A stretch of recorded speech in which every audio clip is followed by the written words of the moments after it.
So without any delay, I would invite Ilaji. Ilaji is CEO of Sage Prestige Consulting to take this webinar forward and invite the speakers. Welcome, Ilaji. Sure. Thank you, Shashank. Namaste. Good morning, everyone. We welcome you all to Future Crime Research Foundation's Future Crime Workshop on Digital Crimes in Metaverse Ecosystem. We are joined in today by some of the country's top experts, and it's going to be a very insightful session. I'm really looking forward to a great learning experience, I would say. We can take the Q&A at the end. You can type your questions in the chat box, so we can take it up towards the end of the session.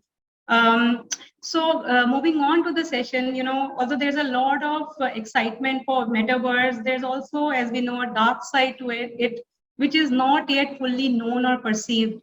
There are already incidents of crimes like bank robbery using deepfakes.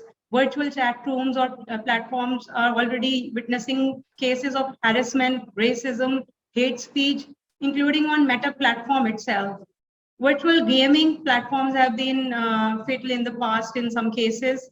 Some of the top risks which are associated with the Metaverse are violation of privacy, impact on self-esteem, harassment, circulation of misinformation or conspiracy theories. Metaverse can actually act as a no man's land to be exploited by criminals if not regulated well. Understanding the thin line between real and fake is getting important, and how crimes are committed in virtual environment will be perceived and managed, how it will be managed and perceived in real world is a topic of debate. So without much delay, let's move on to our speakers for deeper understanding on Metaverse. May I invite Mr. Sanjay Sahay. Mr. Sahay is 1989 batch of IPS. He accomplished high degree of professionalism in varied professional assignments and finally got groomed into an officer who has 360 degrees experience of all policing tasks. He was chief of police of 3 districts. Mr. Sahay was also posted at SP and DIG in the state CID and was part of UN peacekeeping in Kosovo and Sudan. He was head of police computerization, communications, and state crime record bureau. May I invite Mr. Sahay, please? Thank you, Ella, for a very elaborate introduction. And I thank Shashank Shekhar and your Future Crime Research Foundation for having invited me. Might be for the first time this nature of a conference, because I'm also new to Metaverse, as most of us are. And yesterday when I was invited by Dr. Triveni Singh to talk about digital crimes in the Metaverse, I thought might be in the Web 2 only. We have not reached any level as far as the crime investigation and things of that nature are concerned. And we're struggling with social media, data protection, privacy. We don't even have a privacy law to start with. Nonetheless, it is, as Shashank said, it is better to be future ready, and we'll start with this particular enterprise. And this is my first foray into Metaverse. So I will just give you a word of caution that all of us are trying to explore it. So it is not some very authoritative and some expert's opinion. We are trying to bring the whole thing together. I want to share my presentation.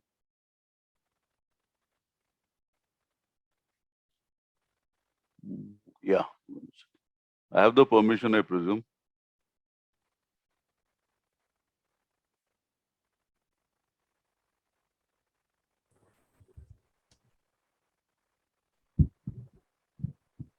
Is it visible?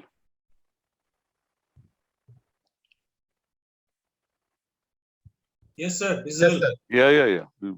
It's just that we are starting at the end.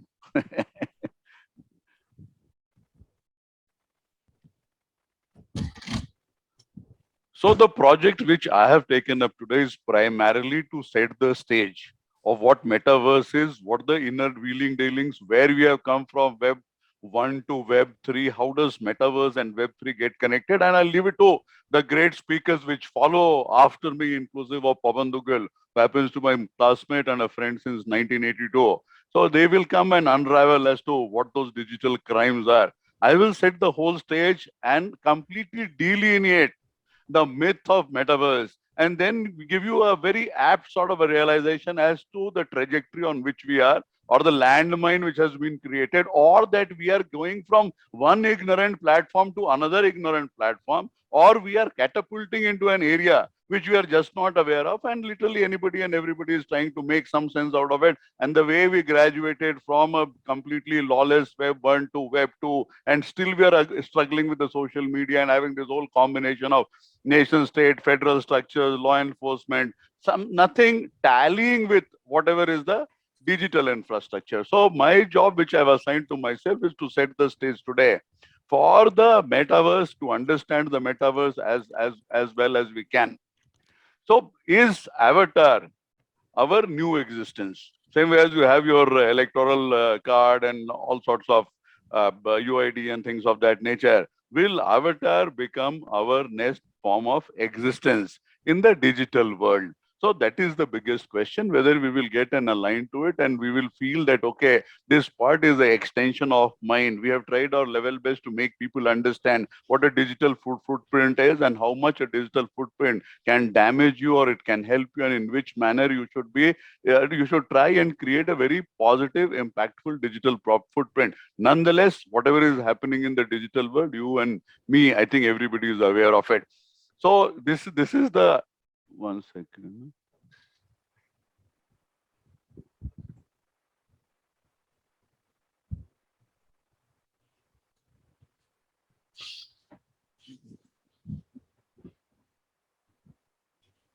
Yeah, so this is what you are saying is the gadget. And this VR gadget, is this a screen or this is our new world? Will we see our world through the screen? We have started from, God knows, 50 years back when there used to be some bioscope, and then we got into variety of things, huge screens, computers filling up our rooms, and finally landed up to what we are today and this particular gadget. And I think as we move further, whether this gadget remains or this becomes the gadget of the day, or we get completely enmeshed and forget the difference between the physical reality, virtual reality, whatever. And it can be one enmeshed, a linear progression of realities of which we will not be able to differentiate which is the real reality, whether digital reality or the virtual reality, melt into our physical reality. Cyber physical has already become our world.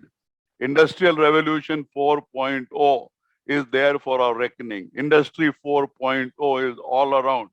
The IoT is trying to make its dent in our existence in a manner which is unimaginable. Now we are talking of metaverse. But the added caution is that we have been talking about the digital world in variety of ways in the last 10, 15 years. And I am convinced of the fact nearly 98% of it still remains the same. If you get into the digital world, only if you get into the password part of it. Today also, password remains to be the most popular password, and we are talking about digital crimes in the metaverse. And the second password, which follows password, is 1, 2, 3, 4, 5, 6, and 7. And 97% of the Fortune 500 companies have been hacked. 3% companies which are supposedly not hacked actually have been hacked, but they are not aware of the fact that they've been hacked. So hacking is the new normal. And this is the gentleman who is trying to bring us to a totally different world. Not for a variety of reasons, but primarily for a single reason, that they want to improve upon their unassailable power, of controlling the data of this world of 2 billion accounts and spreading into areas which is unimaginable. And he has given us a future construct. And that future construct is metaverse. And that is how the name of the platform, Facebook, has been named Meta, and he wants to create a world which is totally different from the present world, where this particular gadget, which we have seen a couple of minutes back, so that becomes our connect to the world and the physical reality to best of his understanding. And if you have gone into documentaries like Social Dilemma and all that, his game has been to decimate physical reality. When you want to decimate physical reality and the social reality for human beings, I don't think we are going into a very correct direction. And if you get into Max Tegmark and all that, so the ethics becomes the most important parameter or the North Star as we move into the artificial intelligence world. And this also will then get connected into artificial intelligence, metaverse, and Web3 will be defining our existence. So this is what metaverse is. started as a portmanteau in 1992 of Meta and Universe. So it's basically the world's digital counterpart. How effective, how smooth, how seamless, in which manner, nobody is aware of. What we know today is avatars, and that being the extension of the real world. Not only the avatars, they claim that the whole human living ecosystem. Now, we all of us know the Google Maps. Now, imagine a 3D world which opens to you as you put up the AR, VR sort of a gadget. And calling it a sheer replication of the physical world is naive. As we moved on to the digital world, as you moved on to the web systems, we realized that the cyber world is totally different from the physical world. And this whole replication business is primarily because of lack of understanding of how system works and how we can move ahead in the future. So this is where we stand today. So what is Metaverse is what we are trying to decipher in first couple of these slides. And there is also, and as Ila said, and as Shashank was talking about, so primarily everybody is getting geared to a metaverse, which can happen, which might be a whimper, which might take 10, 20 years. Nobody has absolutely any idea of it. So everybody is embracing it. That is what it is claimed, and more often than not, all these claims take, I think, decades together. If it happens, and a large number of claims which do not happen for a variety of reasons. It is not our job to get into those reasons in this current lecture. Suffice to say that what is intended, or the mirage, or the final outcome, it should be, or it is imagined as a perfect fusion of physical, augmented, and virtual reality. And it will be the third phase of your commercial internet. And what they want to bring is that experience, that 2D, which we have been living in all throughout, from information to value to commerce to social media to all that variety of things which you have experienced in the last 25, 30 years, is being brought to a totally different level and becomes a living and breathing experience. The way you witness the world, it will become much more seamless than that, and you'll be able to do literally anything and everything in that virtual sort of an environment or virtual universe or the virtual globe, whatever you call it. So avatars, content, goods, everything will travel all around. It will seamlessly happen. You can literally do anything and everything which you are doing today in much more perfect fashion, with all the data supporting you to get into the history, into that, into predictions, literally anything and everything in this particular environment. So this is the dream which we are carrying with us, and nobody ever tells that what will be the negative part of it. Any technology, what has been the negative part, all of us know, and it has always been the cult of the developers or people, both the technology part of it and the business part of it. And fortunately or unfortunately, last 25, 30 years, technology, R&D and business have got enmeshed into each other. Our academia, research institutions have literally gone into the background. So any and every single research in technology area is happening under the aegis of huge IT behemoths, and they decide the direction in which we move. Why metaverse is likely to happen or more likely to happen is because of the Gen Z, which they say that convenience is a part of their life. It is not something which is a choice. For Gen Z, it is indispensable. The whole generation wants a different sort of a lifestyle, a different sort of a living, a more comfortable life. So naturally, things will move in that direction. And there are a variety of things which has happened, good, bad, or ugly, making our lives simple, but on the other way around, making it very complex. And they have also made the social existence itself very challenging. So Gen X wants bigger conveniences, and so the metaverse. So this is what we are trying to cover. So it is a universe. Undeniably, it is a universe.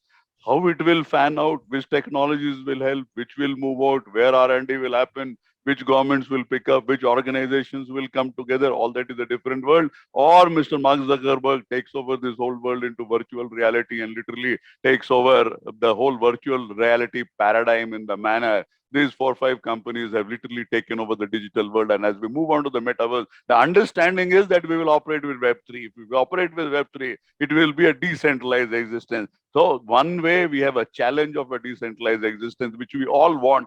Besides this decentralized existence, the centralized existence that even made monkey of sovereignty of nation state of literally any organization across this face of this earth. And I don't think we're moving in the right direction where there are 4 or 5 IT behemoths or giants who control the whole universe. So from infrastructure, human interface, decentralization, spatial computing, creator economy, discovery and experience, literally every aspect of human technical existence, and today there is no existence of human beings outside of technology. The technology immersion age has set in, at least with the onset of COVID-19, if it was not earlier. So this is how we live, this is how we think. Use cases. So we already have a couple of use cases. So it is not something we are talking of. We are talking of an imaginary situation. So these use cases, they bring experiences to life. And that might be one of the reasons why your particular organization thought of bringing this to the knowledge of people who actually, you can call it as the first movers. So they're interested in technology adoption as the technology comes into the forefront or as the technology comes into the public domain. So the missing link, say if you talk of commerce, the missing link is when you buy something from any sort of e-commerce website, you don't have any experience. And more often than not, if it's something you get from Amazon or realize it is small or big or this shape, that shape, a variety of things which happen in the last 2 years, I think all of us have experienced that. Now that will be completely cut off, or that is the promise which is being given to us. I have not shopped in the virtual store as yet. So shoppers will be able to see what clothes, shoes, furniture look good on them. They will be able to measure, they will fit it into their home, whatever. So all these things, it can be done while you are buying. So it brings, I think, a very different sort of experience, which is way beyond even a physical experience. It is way beyond even a physical experience. That is what I intend to communicate to all of you. Walmart already has a metaverse. The store is there already on the Metaverse, and Italian luxury brand Gucci. So they have partnered with Roblox and a gaming platform. This whole Metaverse concept actually comes from gaming.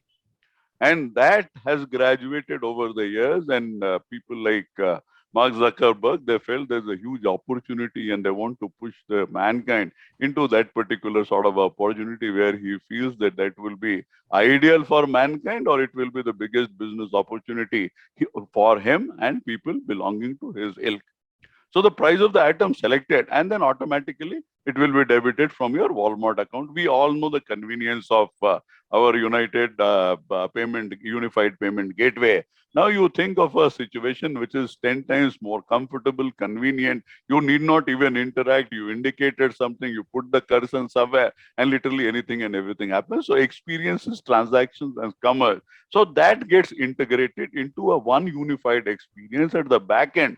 The huge nature of technology, which is tying it up and giving you an experience which is one of its kind. Why I'm trying to elaborate into a nitty-gritty of your metaverse sort of an experience is that is how you will get hooked onto it. It will be extremely difficult to get out of it. And this is only the better part of the story. The worst part of the story will be a variety of things which can literally take your time. We know the impact of gaming on the younger generation and how people completely lose the connect with the physical world, and then get into a situation or a dystopia or a mental condition which can at best be called addiction, at best be called digital addiction. And the worst case scenario, I scare even to utter as to where it will impact. We know of a situation where I think the son committed the murder of his father, and when he was taken to the police station, he was literally craving for his mobile phone. He was not just bothered about the fact as to what he has done. Banking also moves on to this particular platform or metaverse, and South Korean bank, Kookmin Bank, it is already there on the KB Financial platform. It's a virtual branch where customers can move around in their avatars and talk to the banking advisors. So broadly, this whole ecosystem in the process of creation, and what I've been repeating over and over again, is it not way beyond the real world? And then what is the real world then? Or the real world operates out of this particular system, or it is a different real world, or we are trying to create a synthesis of a world which does not exist. Then we come to what we call as the digital twins. Digital twins is primarily this avatar, this interaction, this virtual world, virtual reality, your social activities, variety of things which happen in the world, which we are trying to put it in the virtual universe. A digital twin is more your manufacturing, more on the side, where great manufacturing processes happen, where you are in total control of a manufacturing process, and you are able to, at a dynamic real-time level, you are able to make improvements in it, and it is a two-way data dialogue which can literally improve your assembly line in a manner which is unimaginable, both not only the assembly line, research and development, and things of that nature. So digital twin is a virtual representation of an object or a system that spans its life cycle.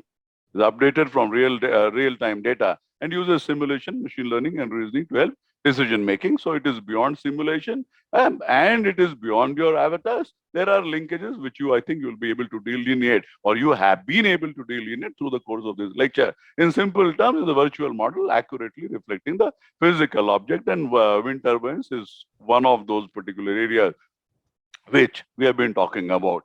So you will get the data, you operate on the data, there's a parallel physical system working, there's a virtual model working, both integrate into each other at some convergence level, and they help in improving upon that, how that model gets into the physical mode. So such data running on virtual models can generate valuable insights.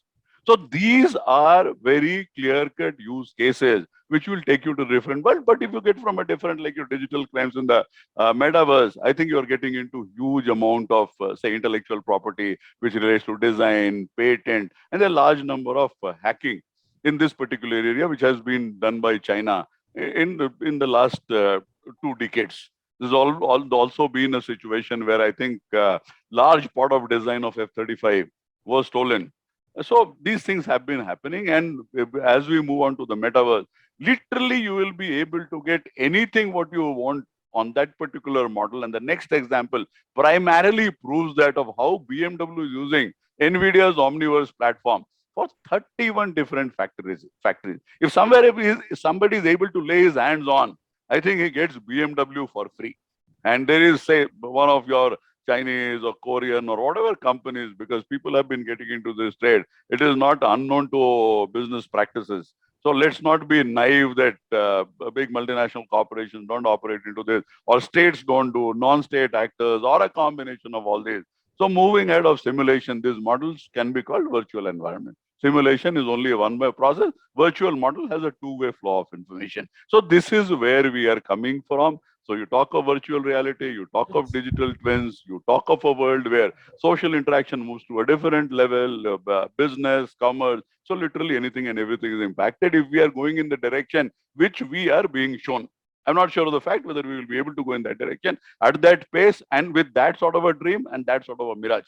So I'm not very sure of the fact, but whatever is available or whatever data is available in the public domain, and whatever capability I, as a person who has been following the digital world, the virtual world, the governance, technology for last 20 years. So this is what I feel is my understanding of things. It might be radically different, it might be slightly different, it might be exactly the same as I visualize, or it can be any version of that.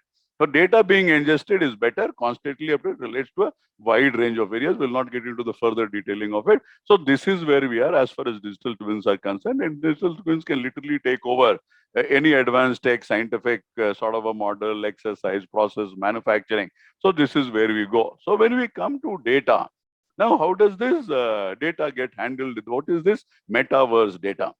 So you get this unified digital experience, but how does data operate? So data in the metaverse will operate on your web 3.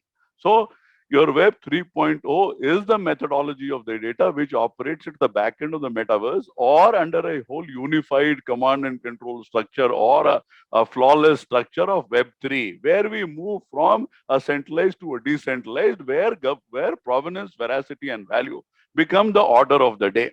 So you know the origin, you can verify, and you can add value. And at the whole, at the inner wheeling dealing of this whole exercise, blockchain will play a primordial role. So virtual reality and blockchain, these are the two units of technology supported by wide variety of technology converging into artificial intelligence. That is the future of virtual reality. That is the future of mankind. How much we are able to establish.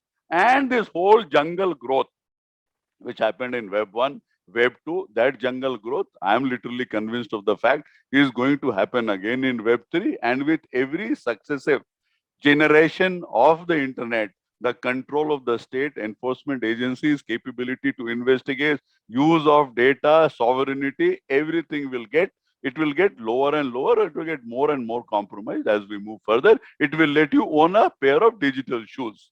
So your digital shoes, so that is an identity, and that identity also has to be securely authenticated with in the metaverse. So convergence of metaverse and Web3, as I've been telling you again and again. So that will do the magic. And the real experiences in the new digital world should have an underlying data foundation. Now, if this does not happen, see here it is the risk. And that is why I told you that we are trying to set the stage for 3 speakers after me to get into the digital crime, lay the nitty-gritty of those digital crimes, how they view that particular crime, what are the ingredients of the crime, how it is to be investigated, what is the nature of international collaboration. So all those nitty-gritty they will get into. I am just putting the neat foundation to this whole thing. How all these things we can make it happen. So I've been telling whether it will happen or not, we are not sure. How much it will happen, I'm not sure. So if you see the type of capabilities and expertise which is required across the face of this earth to make a virtual reality successful, not comparing to a very limited sort which your people like Mark Zuckerberg and a couple of other companies might provide. So cloud, apps with microservices architecture, APIs, defining services. So you can read all these things. So unless we gain capability in all these areas, it will become extremely difficult to converge all these technologies. And understanding technology or a part of technology is not the name of the game. We are living in an interdisciplinary and multidisciplinary world, which is basically converging into your regulation, into your sovereignty, into your data, the variety of things. If we think of those 132 Chinese apps where supposedly data was being stolen, I'm not sure of the fact whether we have been able to file even one criminal case or have been able to prove how data was being transferred from this country to which server in which manner, to what impact, for what purpose. I'm not very sure of it. So history of data proves that it works only for the data powerful. It can be a state, it can be a human being, it can be anybody, it can be a company, it can be literally anything. And as we move on to the first crime on the metaverse, so this is reported recently where this lady Tina Jain Patel. So this incident had happened 60 seconds after joining Meta's Metaverse platform, Horizon Venues. So she was sexually harassed by 3 or 4 avatars. The most challenging part is that though it is virtual in nature, the impact which it has on you, I think is broadly what the gaming does to you. So basically, it hits your physiological, and your psychological, the whole setup, or what we call as a human being, or what we call as a neural network, or our feeling, experience, cognition, whatever. So everything is impacted. So they essentially, but virtually gang raped my avatar and took photos as I tried to get away. So this is a quote from whatever she has described later. And the physiological and psychological response was though it has happened in reality. So this is where we are. How do we treat this nature of criminality? How do we control this nature of criminality? How do we take a virtual crime and declare it as a physical crime? That a rape on virtual reality platform, or a murder, or whatever you call it, or it will be treated at a different level, impacting the psychological part more, and trying to bring down your self-esteem, or trying to bring down your confidence, or whatever, or variety of things which you have been facing at the mental level in this particular COVID-19 situation. So meta criminality, I think it has to be treated as another topic. So meta criminality and meta crimes, what we have been trying to do with cyber crime and digital crime is trying to put that framework of the physical world of your IPC, CRPC, Evidence Act, and bit of a tweaking with your IT Act and amendment in IT Act. They have never been able to fathom out as to what digital cyber criminality is, how crimes are committed, and the way it is being impacted. Even a case like Silk Road, I think it was only because of the public outcry that your FBI was forced to get into that investigation. Otherwise, they're not able to make out. And even in that investigation, there are 2 FBI agents who made, I think, around $2 or $5 million. So this is where it is. And blockchain can be a very important, a very strong tool in investigation. How much we do, in which manner do, how our laws help us, we have absolutely no idea. What all will it impact? It will impact everything. If the way it is being visualized, it will literally impact everything. And if it does not move in the direction or in the manner which it should happen, it will turn out like your gaming sort of a industry. It will be a $5 billion, $10, $20 billion industry. People who like technology, people who have a taste for these things, people who find benefit, who can make money, who find entertainment there, all these will certainly move to the metaverse. There is absolutely no denying the fact that this will be an important industry as we move forward. How much of public adoption will happen? There are variety and variety of reasons for it not happening. We still have the digital divide.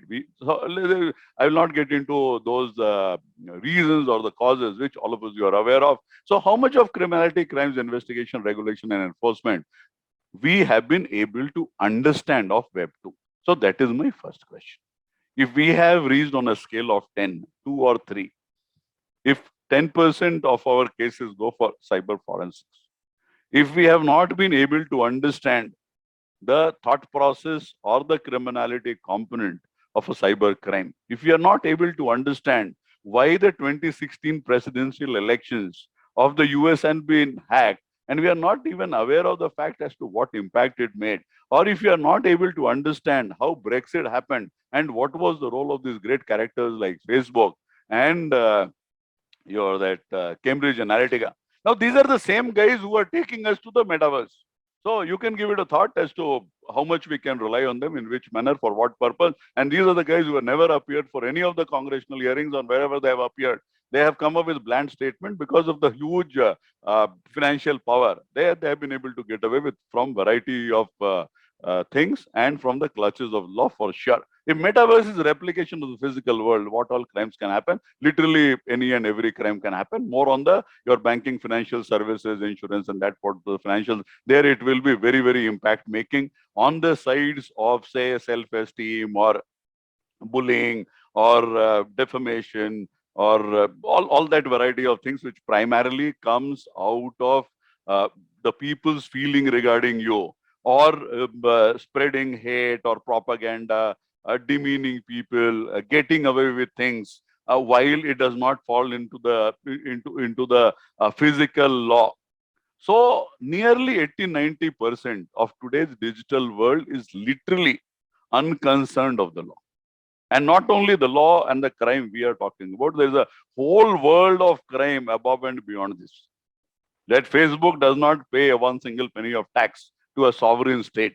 Now, how the Indian state looks at that as a crime or not as a crime, absolutely no idea. I, for one, am convinced of the fact that it has to be a crime and there should be a law. We should bring these guys to book. You cannot have 20% of your turnover out of a country without paying a single naya paisa. It also adds a new and value-added features of virtual reality. Suffice to state that physical reality does not get replicated in virtual reality. There is some component of physical reality which moves there. There are a variety of features and value adds and conveniences and technologies which take your experience, your life to a totally different level. And that is the reality. There is nothing virtual or physical about it. That is the reality. There is no other reality. And if we keep defining it into different forms of reality, different forms of life, we will never be able to tackle this animal, either from a digital crime point of view, enforcement point of view, law point of view, regulation point of view, digital sovereignty. Why do you talk of digital sovereignty? It is sovereignty. If a nation state does not have the capability to intercept communication which is antithetical to its existence, it loses to be a nation state, because sovereignty and territorial integrity are two very basic components of our existence. And if territorial integrity is maintained and sovereignty is being played around with literally any and every single tool at the disposal of the world, public, private, and otherwise, so I leave it to you. So it will be its risk of misuse. So will be the risk of misuse. Value, data, utility of data, potential. So all those particular, all crimes would be related to, in some form or the other, it will be related to data. You might call it, no, it's physical. You might call it, the back end is data and only data, and it's all play of data, and whosoever controls the data will control the world. And with data, it is very natural, and it is presumed now that you are also controlling machine learning, you're controlling artificial intelligence, you are into patterns, you're into correlations, you're into predictions, you're literally into anything and everything, which controls us and 2 billion accounts. And this sort of interaction where everybody is finally into that day in and day out, leaving the physical world. What is the nature of control this guy will gain? you can take a call. Anonymity would be another great challenge. Now also anonymity is the biggest challenge. As we move further, if it is further anonymity, it will add to our problems, it will add to our existence. And when commerce and banking moves on to this platform, financial crimes will not be far behind. So broadly, I'm giving you a whole gamut of things, how it happens, how you can chase it, at least, if not be at the head of it. We are trying to be future ready, but the whole mechanism has to be future ready. We cannot live in 2022 with a thought process of the 20th century and our institutions and our mechanisms of the 19th century. So this is what I want to convey. So we need to get ready to get into this metaverse. First, we try and set right whatever we have not been able to do in last decade or so. Only then we can move on to the future. We cannot move on to the future straight from Web 1 to Web 3. It will be extremely difficult. Though physical injuries will not happen. It will not happen when we talk of physical crime. It will not happen. But how do you deal with that? If whatever one avatar murders somebody and there is a sexual assault and things of that, how do we deal with the virtual reality physical crime? So this is another area which you can give it a thought. There is a social dystopia which will happen. How you connect the criminality, how you put the crimes, what your lawmakers think about the metaverse, how do you basically regulate a society from a very positive and proactive point of view, because they will be the final users and they will be the final victims, as we have seen in variety of ways, in variety of places, at variety of levels, and they have absolutely no recourse to literally anything and everything, and these guys will get away with everything. And then, which you have seen in COVID-19 situation, a psychological breakdown. When we say, boss, I don't know what to do. And it ends up into variety of things, political fallout, end to end across the globe. It is there. Whether our people who run out the nations, whether they know or they don't know, we have absolutely no idea. There are lots of places where you have the state actors, you have the non-state actors, and metaverse would be a crazy honeymoon time for the state actors and non-state actors and the military to operate from one area, and your big IT behemoths from the other area. So one side you have the military internet complex, military internet metaverse complex, and the other side you have Facebooks and Googles and all these companies of this nature who control you from the other side. Surveillance will be complete. Life will be sold out to these two entities. They'll be meddling with literally anything and everything. How do we investigate? How will our capabilities grow manifold? I leave it to the people who will follow me to answer the more difficult questions. So will it be a new world order or just a whimper? Still a long way off for technology to make it happen. So I'm extremely thankful to all of you for having been very patient with my lecture. And we'll go with the final thought of Shashank, that let's get into the act. Let's get into the act of getting future ready. Thanks a lot for your rapt attention. Thank you so much, sir. Thank you for giving a complete overview of Metaverse ecosystem, how future experience may look like in terms of retail experience, avatars and digital twins, Metaverse data, and Metaverse criminality, and how crimes will be treated in the future. They're committed in such an environment. Thanks for that download. Let's move on to our next speaker now, Mr. Alok Vijayant. Mr. Alok Vijayant has served in the Reserve Bank of India for 14 years in various capacities. In 2005, he joined National Technical Research Organization, NTRO, the country's premier technical intelligence agency, as head of Information Dominance Group and Tech Financial Intelligence Unit. He has handled some of the sensitive assignments, including detection of attack on PMO computers, MOD attack, NSAB attacks, MIA attacks, shadows in the cloud, etc. He is a visiting faculty in many reputed organizations like Raw Training Institute, SSB Academy, CBI Academy, and many others. May I please welcome Mr. Alok Vijayant. You are muted, sir. Can you unmute yourself, please? Yeah, good afternoon, and thank you for introducing me. Thanks so much. We have heard Sahay sir right now on Metaverse, and a lot of, in fact, the conceptual part of it, and also the deeper understanding and how do we go ahead in the future was well taken by him, and I compliment him for that.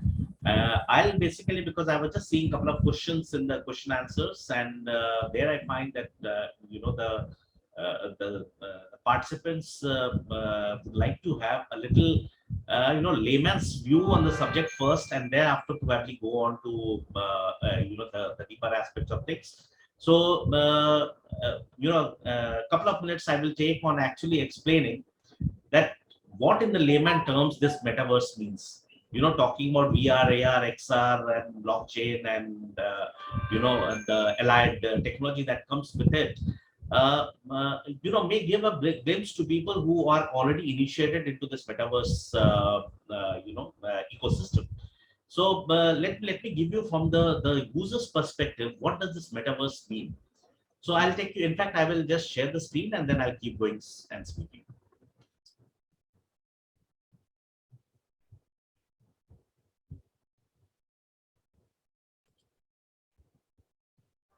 Just one moment, I'll just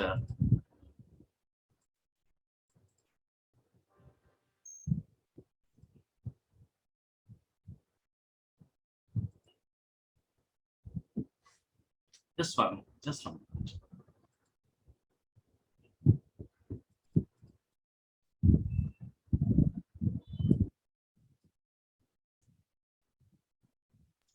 Yeah, we can see the screen, sir. You can see the screen, right? Yes. So what we are talking today is about metaverse, the universe where we would probably move into or migrate. So on one side, you are seeing that there is a smiley on one side, and the other side there is bloodshed.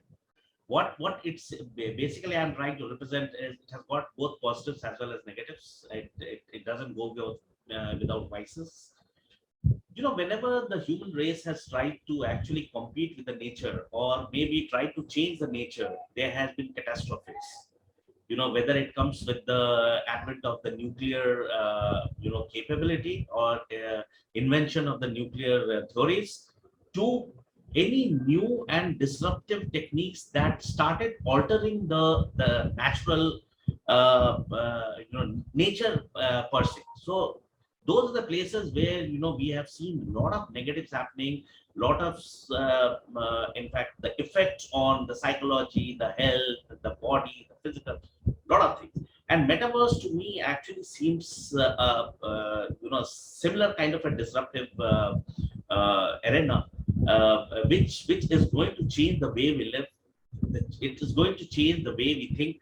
It is going to change the way we enter into a relationship with others. Typically metaverse, how it comes for a layman is, let us depict a video game. When you play a video game of a first shoot video game where you have a weapon in your hand and you have a lot of characters in the jungle. You have animals there, you have people there, you have criminals there, you have policemen there, all those kinds of activities that's there in the game, and you are moving around with a weapon, and then you fire.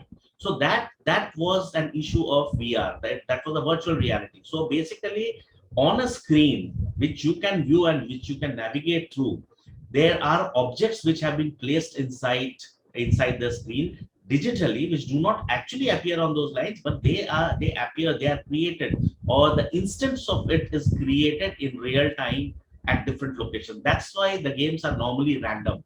Any creature or any object can come in your way, at random.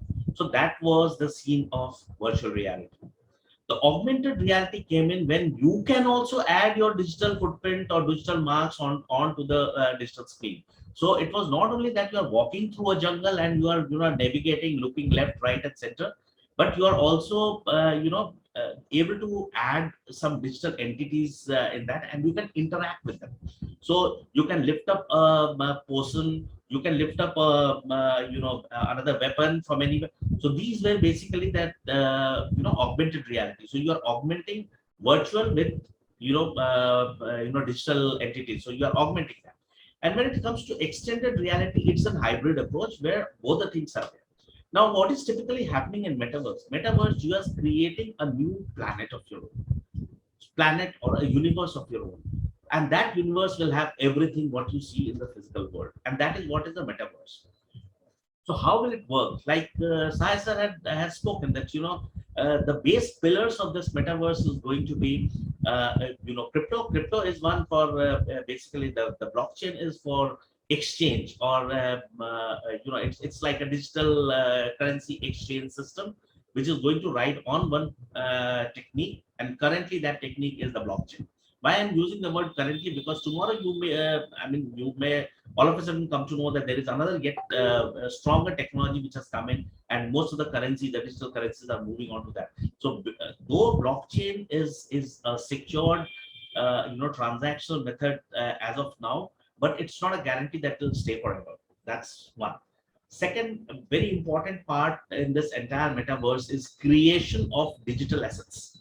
So creation of digital assets is all about creation of a 2D picture into 3D, or basically a manifestation of an object in the 3D model, and then placing it and making it interact through injection of artificial intelligence and machine learning and newer technologies similar to that.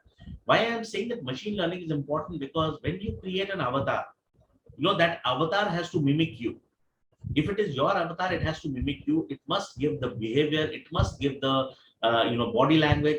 Your eyes must be similar. Your eyes flashing must be similar. Your smile should be similar. So basically, what is happening is you are making the system learn how you smile, how you behave, how you act, how you react.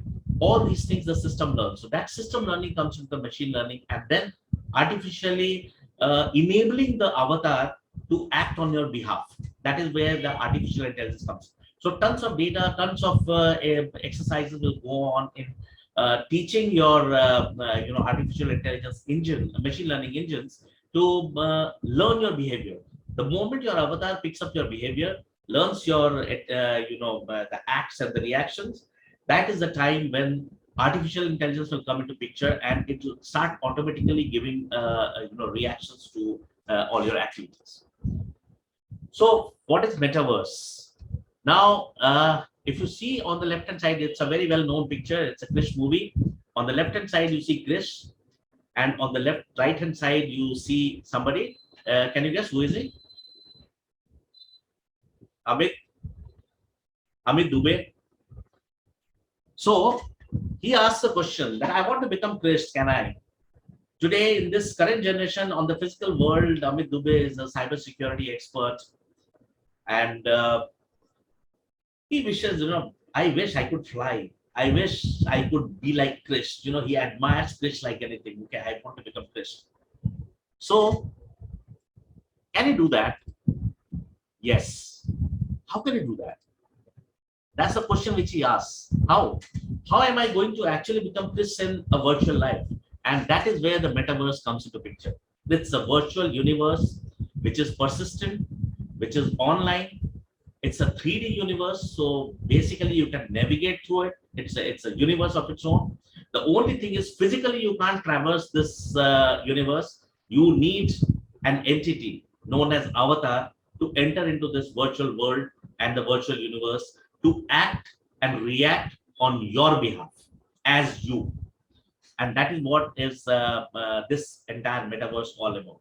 So there are virtual spaces here. So you have conference halls, you have shopping complexes, you have government offices, you have malls, you have roads, you have cars, you have workshops, you have everything what you see physically on your planet, in your universe. That entire thing would be ultimately created in metaverse. Today, plots are being sold. So it's the start of a I would say the civilization. When the civilization start, the first thing of prime importance is the plot. So today the plots are being sold in the virtual market. There are many of these companies who have bought into selling plots, and I want my plot to be bought next to the White House. So I have to pay a premium for that, but yet I can live that dream to actually stay close to the White House. If my budget allows today to buy a virtual property in the vicinity of White House. So it's like this, what I could not be in the real world, can I try to become that in the virtual world? And this is what is giving unlimited possibilities to metaverse. So I can be staying next to the White House in the United States. I can be staying next to the President House in India.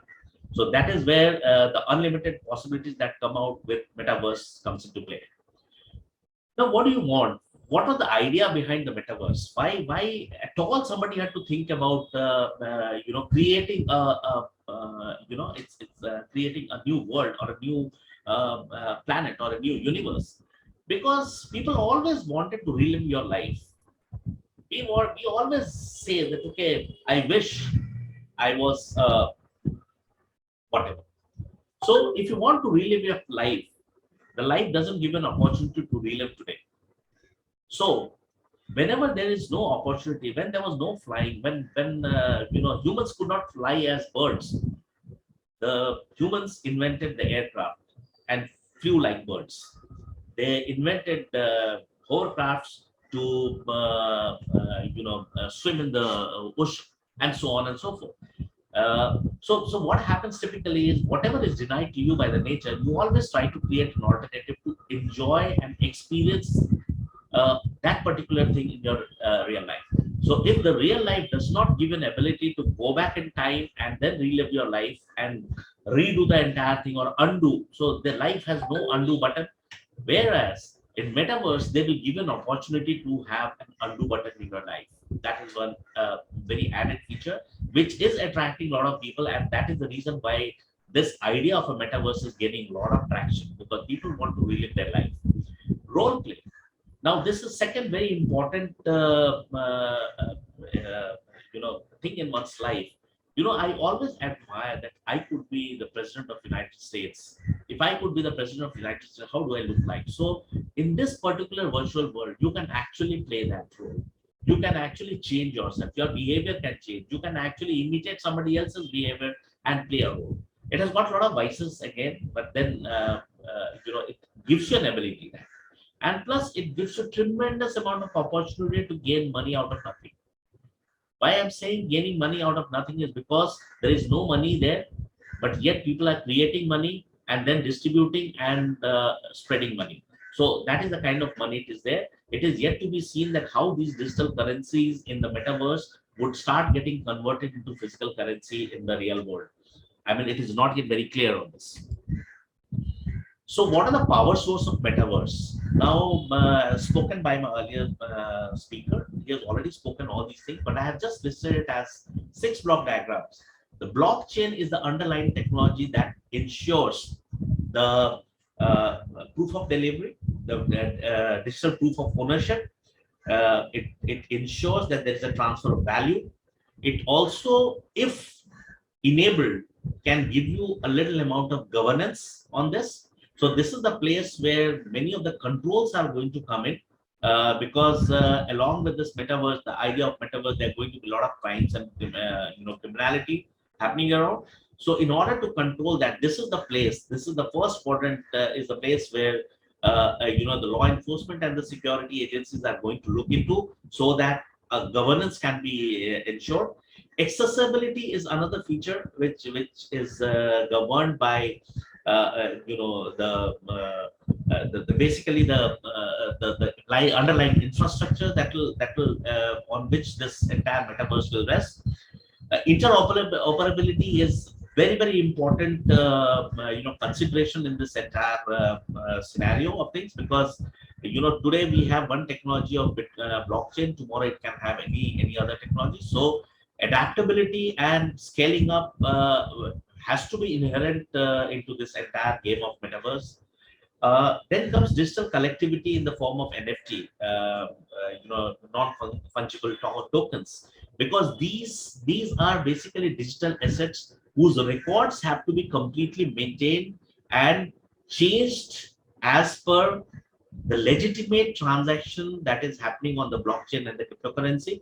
Based on that, the transfer of value has to be ensured. So there has to be one governing or an exchange that can actually take care of this entire thing. That in case of disputes, there is somebody who is going to resolve it. Otherwise, it's not going to take off.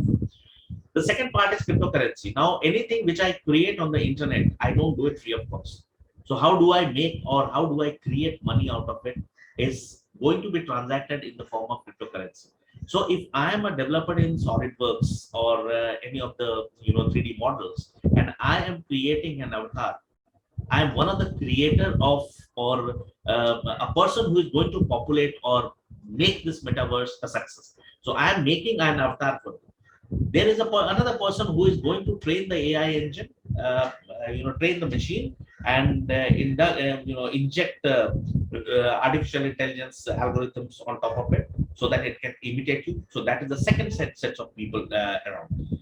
I can sell a lot of products. I can do a lot of activities on this. So this entire exchange is going to take place on a digital currency. So one cryptocurrency or many cryptocurrencies are going to be inducted into this metaverse. Augmented reality, virtual reality is the key to this entire metaverse. So without augmented reality and these virtual devices, and as Mr. Sahay rightly said, that today we have this device as Oculus and other devices which work on the VR scenarios, but there could be a need tomorrow of a device which can also make you feel other avatars on in the virtual world. So I am moving around with my avatar and sitting in a conference hall with somebody. I must have the ability and also feel that I'm shaking hand with my other colleagues there on the panel. So those kind of devices where touch mechanism or even the feeling and the gestures are going to be felt by people who are using this virtual world or the virtual universe. That's going to be developed in soon to come time. 5G edge computing, these are definitely the core infrastructure on which this entire thing is going to lay its hands on. And of course, the last but not the least is the ideators. That what are the kinds of things which can actually go on this platform? These are the ideators who are going to think. So innovators, the first movers advantage, definitely go to the innovators in this domain.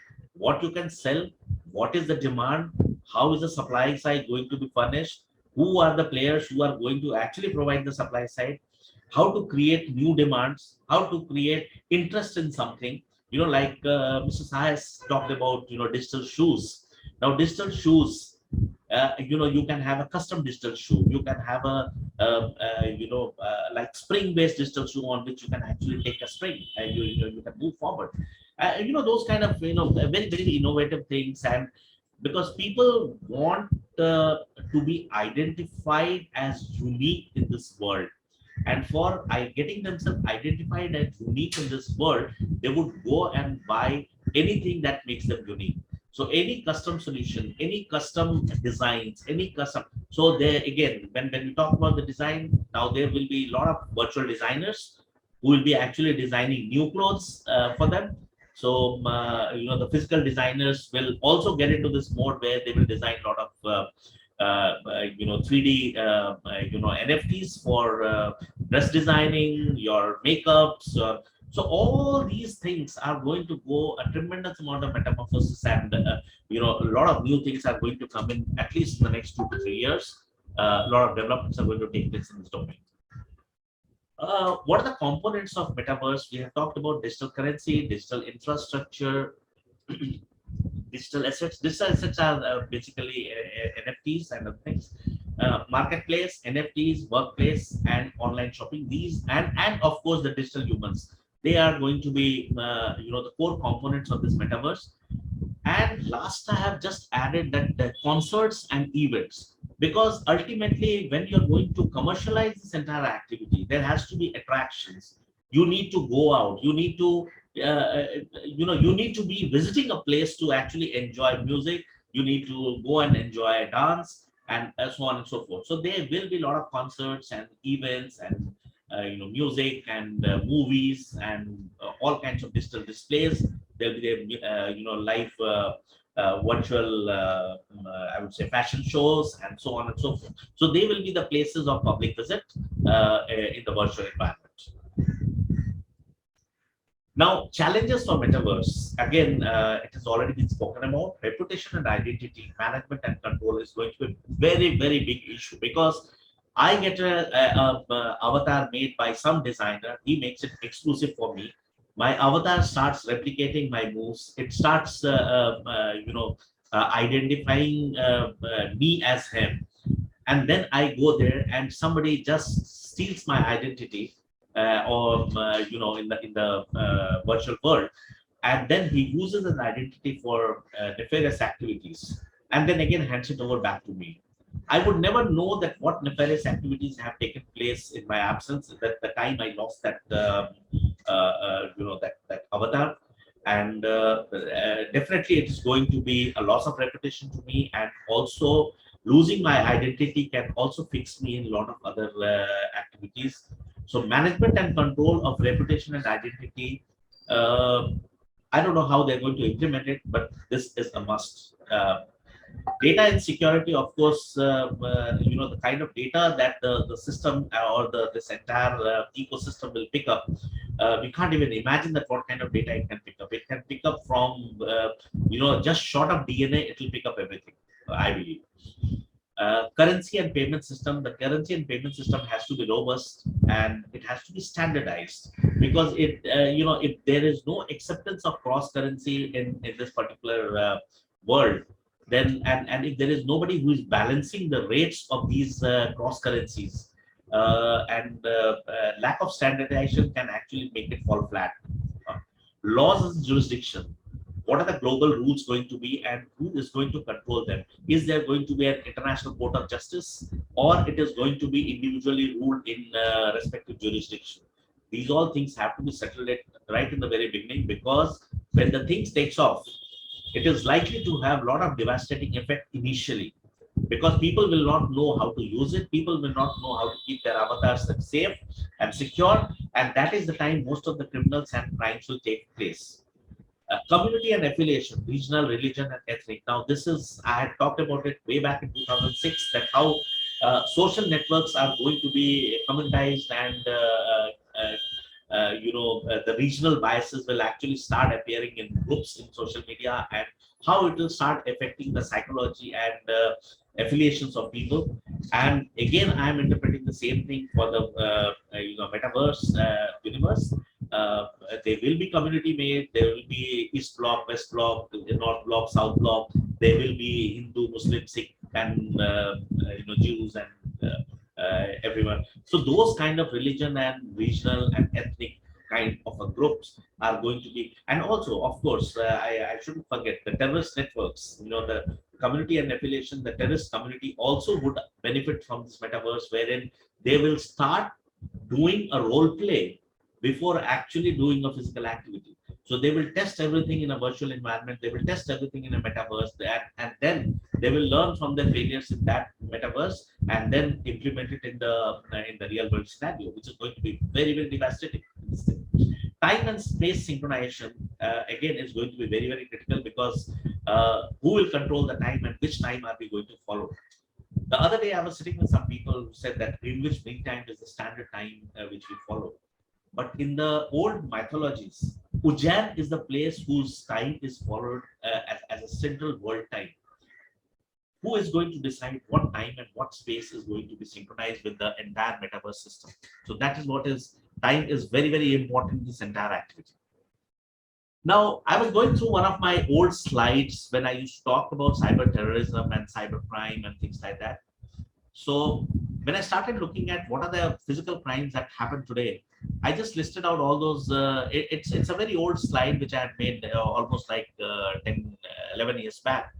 When I made this slide, and when I started actually picking up each one of them, that let me see what are the crimes are applicable in this, the current scenario. So I thought that, I'll just pull out those crimes which will happen in metaverse tomorrow. And then I could not remove even a single line out of it, that all these crimes will actually happen in metaverse. None of them, none of the crimes which are listed here cannot, you can't say with surety that it will not happen in the metaverse. So I actually included the entire slide as it is, that these are the crimes which are very much likely in the metaverse environment also. The only thing is the mechanics and the modus operandi will change. Now, looking at into the future, what do you look at into, when we talk about the future, what it is? First of all, who am I? that is where identity management will come into picture. Now, this is at the gross level, which will look at it that how this entire metaverse scenario is going to be governed and what are the components that are required to be present in this metaverse while it is getting developed at this moment. I'll also discuss about after this particular slide, I will discuss about that how as a country, how as a nation, we should react to this development of metaverse. Is it okay? It is bad, it is ugly, it is good. That I'll just talk about this slide. Second part is the control. Who is going to control this entire metaverse? Is it going to be the two giants that Mr. Sahay talked about, or it is going to be a global decentralized phenomena? If you look at the documents which are available all across, they all talk about that it is going to be a decentralized, non-controlled environment. Now, I look at it in a very different way. Coming from an intelligence security background, I can see that if you decentralize something, the onus lies on everyone, and nobody individually is accountable for anything that goes wrong. So it is the best way today. If you do not want to be answerable to something, just make it decentralized. Nobody's answerable. When everyone is answerable, that means there is nobody answerable, and that is where I talk about control. That there has to be a central control. Otherwise, it will become a completely unregulated environment like today what we have in the digital environment. It is absolutely unregulated unless you are able to bring in, put in hell amount of pressure on the people who control the data. NFT protection again is going to be very, very crucial and critical aspect, where if I create an NFT and I put it on the market, my ownership has to be insured in eternity. And who will ensure that? And in case of a breach, who is going to pitch in and ensure that I get my entity or get my NFT back? So that is where, again, we talk about the control. Then is the governance, that who is going to resolve disputes. If there are disputes, okay, I have an NFT, somebody has taken it away. Who is going to resolve the dispute? Is the local police responsible for that? Are the rules good enough to do it? Are the technologies enabled to actually find out that who is the person who is the perpetrator of crime and who has got into my NFT and stolen my NFT or sold it to somebody and gained mileage out of it, and so on and so forth. So there would be a requirement of a metaverse forensics. That how do we do the forensics? Now today, currently, there are no device which can do forensic in void. And since Metaverse is completely in void, it's the virtual world, it's a 3D virtual world with interconnected virtual spaces, with commodities exchanges, working through multi-sensory, equipments. In that case, how the forensic is going to be effective, that's definitely going to be a challenge for most of the technology companies today. What are the effects of it? Now, effects are devastating. When we started our journey into internet way back in 96, 97, before that, we used to go out in open and play. We used to have cricket field to play cricket. We used to have football field to play football, and so on. So we used to always go out in the evening and play with physical friends. When the internet came, very soon, in fact, 6 to 7 years later, we started working everything on computer, and the physical space were narrowing, and the digital space was expanding. So that was the scenario which we saw sometime in 2003, 2004, when physical space got reduced to a smaller size and the virtual spaces enlarged. Today, Metaverse is in the phase what we were for Web 2.0 in 2002, 2003. But very soon you will find that this particular universe has expanded phenomenally and much more rapidly than even your the so-called Web 2.0. This is where we have already started seeing during the COVID times the children playing video games like Fortnite and Roblox. The amount of aggression that they have developed, the amount of addiction to the computers and video games they have developed, I think every family must be witnessing this kind of thing. The second part is the depression. If you lose in the game, you start getting depressed because you are playing along with your friends. Your friends start criticizing you, they abuse you, they hit you. In the virtual world, they hit you. That why couldn't you kill the enemy, and so on and so forth. You will find them all of a sudden, while playing game, they will start abusing. the abuser that we learned sometime in the graduation or even post-graduation, those abusers are kids of 10 years or 11 years they are actually using. So it also will bring in a lot of loneliness because you don't have physical friends. Every friend that you have is a friend of your avatar, and you are represented in the virtual world as your avatar, and your avatar interacts with everyone else. So you personally in the physical world, you do not have friends. That's the what we call it lonely planet. If you have a metaverse as a new universe, your planet is going to be a lonely planet. And then speechlessness. Now this is another thing which is going to feature in with most of the kids when they start going online, because they don't speak. They are only playing. They are seeing everything through the Oculus or any of the VR devices. So they are absolutely speechless and clueless about what is happening in the real world. Now, just a scenario of policing. The first one is an avatar molesting another avatar. Okay. So is it a crime? Crime against whom? When the person, the lady who has this avatar goes to the police station to register a complaint. So this is the second one, is the police station scene, registering complaint. The policeman typically says, okay, you have been molested, you have been raped. So the rule says that medical examination is a must, madam. So now the lady said, what medical examination? I mean, my avatar has been molested or raped. So even if you do a medical examination of mine, what will happen? So on this side, if you see, the policeman is frustrated that what the hell, what kind of case I have to handle. And on the other side, the complainant is worried that how do I handle this case? So this is the kind of scenario which is actually likely to develop when it comes to metaverse. And so in fact, I have completed my slides. The rest of it we can answer during the question and answer our sessions. Thank you very much. Thank you very much for giving an opportunity and such a nice audience as of now here. Thank you, Shashankji. Thank you, Dr. Triveni. Thank you, Pavanji, and all of this. Thank you very much. Thank you, Mr. Vijayant. Thank you so much for your views. Thank you for giving us the idea behind the metaverse, how there's a constant endeavor to make virtual world as real as possible. Sharing about the components of metaverse as well as risk and challenges, cyber crimes and effects on metaverse. So now we move on to our next speaker. We have Dr. Pavan Duggal. Dr. Duggal is a veteran Supreme Court advocate, and he carries an international reputation as an expert and authority on cyber law and laws related to e-commerce. World Domain Day recognizes him as one of the top 10 cyber lawyers around the world. Dr. Duggal is chairholder, member, consultant, advisor to several international government and private bodies related to cyber law.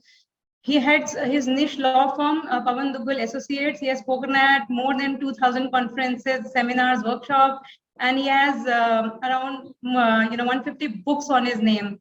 So may I please welcome Dr. Duggal.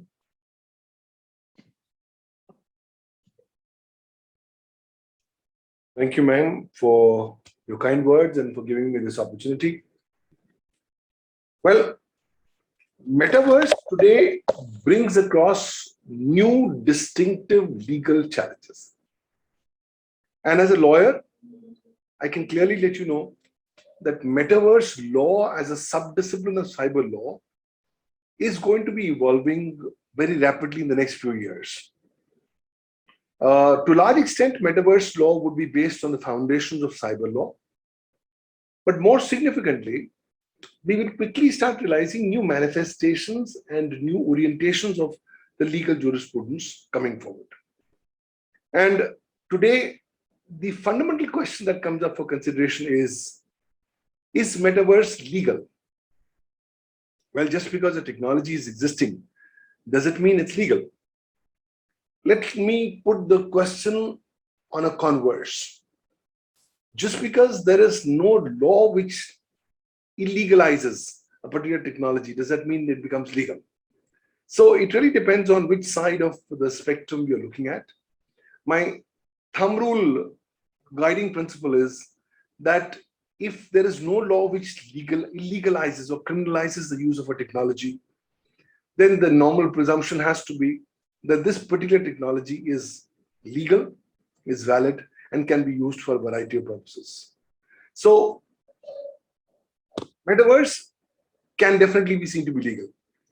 I want to take 2 steps backwards. On the Metaverse, what are you ultimately dealing with? You're dealing with data and information in the electronic form, whether it's your digital avatar, whether it's your Metaverse contract, whether it's your activities on the Metaverse, whether it's a Metaverse crime, or whether it's breach of cybersecurity on the Metaverse. Depending on whatever you're doing, ultimately, your raw materials continue to be some fundamental common denominators, being data and information in the electronic form. That being so, Metaverse can always be seen to be legal because the electronic format has been granted legality under the Information Technology Act 2000. And since you're dealing with use of computers, computer systems, computer networks, computer resources, communication devices, as also data and information in the electronic form, you are effectively covered by the parameters of the Indian cyber law. But then let's go to a more detailed, nuanced question. What is a Metaverse contract? And is Metaverse contract legal? You can have a Metaverse offer. Some offer can be made on the Metaverse. It can be made either by the digital avatar, or it can be made by the digital user directly on the Metaverse. The offer can be expressed by means of, again, data and information in the electronic form. It could be mere symbol, it could be illustration, it could be a representation, it could be written format, it could be a spoken, printed format, even could be a recorded format. The moment it reaches you as a Metaverse offer, you have a choice as a Metaverse user to either accept the Metaverse offer or to not accept the offer. The moment either you or your digital avatar accepts the Metaverse offer, it results into a Metaverse acceptance of an offer. And that results into a valid binding Metaverse contract. But then who are the contracting parties to a Metaverse contract? Is it the ultimate users or is it the digital avatars? So I will have a digital avatar on the Metaverse and I can use the same for purposes of entering into a contractual relationship. And it can be seen as a legal agreement.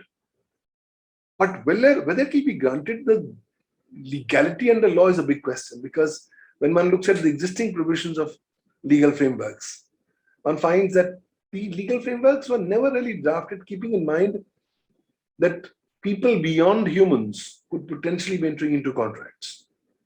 So when my digital avatar enters into a contract, it's not me who's entering into a contract, it's my digital avatar. That brings me to yet another fundamental question. Is my digital avatar legal? Can I say that my digital avatar on the Metaverse has got a legal personality or a person? And if so, what kind of rights, duties, and obligations need to be made as an integral part of your digital avatar? That's, I think, a big question for which there are no specific answers when we talk today. Where logically speaking, people are saying, well, digital avatars need to be granted legality. But the moment you start granting legality to digital avatar, the question that's going to come up for consideration is, how do you regulate the activities of digital avatars? And whether you require any legal frameworks. So let me give you an analogy. Today in artificial intelligence legal jurisprudence, we're all struggling to answer a fundamental question. Is artificial intelligence a legal entity? And if so, can legal recognition be given to artificial intelligence? To that extent, I find that both artificial intelligence legal jurisprudence and metaverse legal jurisprudence are roughly on similar kind of pedestals. They're at very early stages of evolution of their legal frameworks because they have not yet made up their mind. And if you make up your mind, then you'll have to make a lot of changes in legal frameworks. Logically, the traditionalists, scholars believe that let the traditional law be applicable. There's really no need for new legal frameworks for the metaverse. But I think as time passes by, and as metaverse as a technology gets more and more centralized in our day-to-day lives, you will have to give legal recognition to the metaverse legal entities. I, as a metaverse user, am on metaverse, fine. I am a legal entity, fine. I can get straddled with legal consequences, fine. But what about dealing with something which is my extension of my digital personality, maybe my digital avatar? Can we effectively go ahead and grant legality? That's our own fundamental questions. Because the moment you grant legality to digital avatar, you'll have to start granting legality to a variety of activities that are done by digital avatars. And that, I think, could open up a new Pandora's box of legal issues, legal liabilities. Similarly, can a digital avatar be punished? Can you send a digital avatar to jail? Yes, maybe you can create a metaverse jail on the metaverse. Maybe you can consign some digital avatars onto the metaverse jail. However, would that be effective? What will be the legal mechanisms and parameters? That again fundamentally boils down to the fundamental question as to whether the metaverse digital avatars have to be granted legality or not. So, logically speaking, I can't send my digital avatar to jail. I can forcibly retire him or her. I can forcibly discontinue its existence by operation of law. So when a crime gets committed on the metaverse, let's take the recent example what Alok Ji was talking about, metaverse molestation case. Ultimately, who got molested on the metaverse was the digital avatar. And not only the digital avatar's bodily features were mutilated, but more significantly, a lot of obscene activities were done on the digital avatar. The user can themselves say, look, my digital avatar has been molested or raped, and therefore it tantamounts to my rape, and therefore action needs to be taken. That raises a lot of fundamental questions. First and foremost, is tampering with a digital avatar a crime? Logically so, it should be a cybercrime primarily because your digital avatar is your digital property. It's consisting of digital bits and bytes. You've got intellectual property rights on the same. And if somebody violates the same, then clearly you have the rights for the same. But then, sorry, when you commit cyber crimes on the digital avatars, what do you do? Can you be brought within the ambit of existing legal frameworks? To some extent, yes, but it will get more and more difficult. For example, how will you typically show metaverse molestation as a cybercrime under the, say, Information Technology Act 2000 or under the Indian Penal Code? Similarly, who do we actually punish for the metaverse crime? We can't punish the digital avatar. We can discontinue mandatorily the digital avatar's usage. We can consign them to a metaverse jail. Or alternatively, we can let the penal consequences be visited upon the digital user to whom the digital avatar belongs. Here also there are a lot of nuances. I can either create my own digital avatar, I can get somebody to create my digital avatar, or I get somebody to manage and oversee the day-to-day activities of my digital avatar. In a scenario like this, effectively I could be outsourcing the management of my digital avatar and its related activities. That being so, it could open up new Pandora's box of legal issues. Same problems we are facing in the context of artificial intelligence law as well. So when artificial intelligence law, artificial intelligence algorithm goes rogue, whom do you punish? Do you punish the algorithm? Do you punish the person who's written the algorithm? Or do you punish the person who's the owner of the algorithm or is using the algorithm? Fundamental questions, great questions, no concrete answers as we talk right now. But logically, as I go forward, I believe that metaverse law will have to evolve in a direction where the metaverse users will have to be made responsible for the criminal activities that are done on the metaverse, either by themselves directly or by usage of their digital avatars. Similarly, the entire issues pertaining to protection and preservation of intellectual property rights will also have to be appropriately addressed. Because on the metaverse, digital rights or digital properties can be created either by digital users or by their digital avatars. If it's created by a digital user, that's not a problem because that's going to be subject to intellectual property rights protection, whether it's the trademark law, the copyright law, or the patent law of the relevant country. But what happens when my digital avatar creates an original literary, artistic, dramatic, or cinematographic work on the metaverse? In whom does the said intellectual property rights belong to? Can it belong to my digital avatar, or should it belong to me as the owner of my digital avatar and creator and the day-to-day the manager of the activities of my digital avatar? Fundamental questions, still not yet answers clearly written on the horizon. But I believe that as time passes by, we can potentially even take a leaf from how the artificial intelligence legal framework is evolving, where now increasingly there's a new trend where the lawmakers and the intellectual property rights authorities are increasingly now ready and willing to recognize artificial intelligence as creators of original literary and artistic works.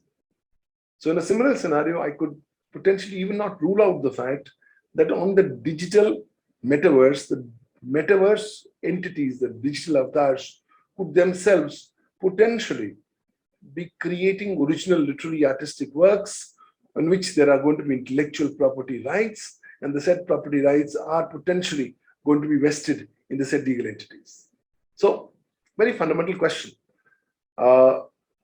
is how do we effectively regulate metaverse, specifically the breach of cybersecurity? Because there's so much of a sexy approach that's been portrayed for metaverse. It's actually being tried as the next big version of the internet. But the fact is, metaverse is going to be unsecure. There are already beginning to start happening a number of breaches of cybersecurity in the metaverse. And logically so. Breach of cybersecurity is a very thriving economic industry. And therefore, breaching the cybersecurity of metaverse properties, assets, digital avatars, or activities, or even computer resources on the metaverse would be a very logical and attractive phenomenon for cyber criminals and cybersecurity breaches. But then how do we go ahead and regulate the breach of cybersecurity on the metaverse? Do we require legal frameworks? There is no denying the fact that we would require dedicated legal frameworks. Can the existing national cybersecurity laws be made applicable to metaverse? The answer is a crystal clear yes, because right now it's a strange world that we are living in. Internationally speaking, there is no international cybersecurity law, treaty, arrangement in place. So different countries have already started coming up with their distinctive national laws on cybersecurity. And these laws are being drafted in very broad terms. I think these broad terms that are used in these laws could equally be made applicable in the context of the metaverse at large. And therefore, if there's a breach of security in the metaverse, then the provisions of the national cybersecurity laws, as are existing in different countries, could also be made applicable in the context of the metaverse per se. But then the fundamental question will be again attribution. How do you attribute a particular breach of a cybersecurity on a metaverse ecosystem activity to a particular metaverse or real world digital actor? What is the principles by means of which you're going to join the dots? And I'm going to say that it was indeed Mr. Ray who was responsible for the breach of cyber security of the particular metaverse legal entity or computer system. That's again a very fundamental question. We are, even in the physical world, in the internet and cyberspace, are still struggling to find out how we can have cogent legal ground frameworks for going ahead and covering attribution-related issues in the physical cyberspace. Therefore, trying to do attribution of metaverse activities, metaverse cybercrimes, metaverse breaches of cybersecurity is going to become a very, very tall order. Also because, like in the physical world, cyberspace, we are having the problems of jurisdiction, internet jurisdiction. We will begin to start having problems of metaverse jurisdiction. Because a metaverse, like the internet, is also a boundaryless medium. Any person sitting anywhere in the world can log on to the metaverse and thereafter can go ahead and target a computer system, a digital avatar, or a computer resource located in any other country in any part of the world. And therefore, trying to get the relevant offending legal entities who have done illegal activities on the metaverse to be brought to justice in the relevant legal jurisprudence of the relevant countries itself, it's a big tall order. So I see a lot of challenges, and metaverse crimes are themselves going to open up a new Pandora's box of potential issues, of issues pertaining to detection, investigation, and prosecution of metaverse crimes. Again, attribution will be one of the fundamental big problems. Because what happens if I now start logging on to the metaverse via the darknet and hide my identity behind the cloak of anonymity provided with the darknet and use my karmasthan, my battlefield of action, being the metaverse, for committing various metaverse crimes or criminal activities? How can I be made responsible? How can I be even made accountable? How can even I be made identifiable and linkable as having a nexus with the said activities? Those are very, very fundamental questions which are going to go ahead and stare law enforcement agencies in their faces as we go forward. All said and done, it's a very interesting time of legal jurisprudence to start evolving. In fact, I have written a book called Metaverse Law, wherein I've sought to highlight some of the key parameters of what are the legal foundations on the basis of which I believe that the legal frameworks of metaverse as a jurisprudence has to effectively evolve. Because if you keep these things in mind, then to a large extent, you can be relatively sure that you at least are on a very, very good, firm territory. Further, I also wanted to talk about this entire issue pertaining to reputation on the metaverse. So, would you have a reputation on the metaverse? If so, can your reputation of the metaverse be tampered, altered, or manipulated? If so, can you potentially have legal remedies? I'd just like to share a slide, if possible, when I talk right now. Oops, sorry, I think.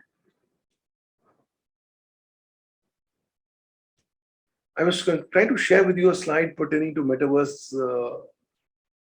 Yeah, we can see that, sir. You can see that? Thank you. In fact, please share that again. I think stopped it. And whether you require any legal frameworks. So let me give you an analogy. 1 minute, please. Artificial intelligence. The fact remains is that legal jurisprudential issues are very, very complex. And those complex issues will have to increasingly be looked at in a proper framework as we go forward. I will try, if possible, to share my screen once again. I had actually are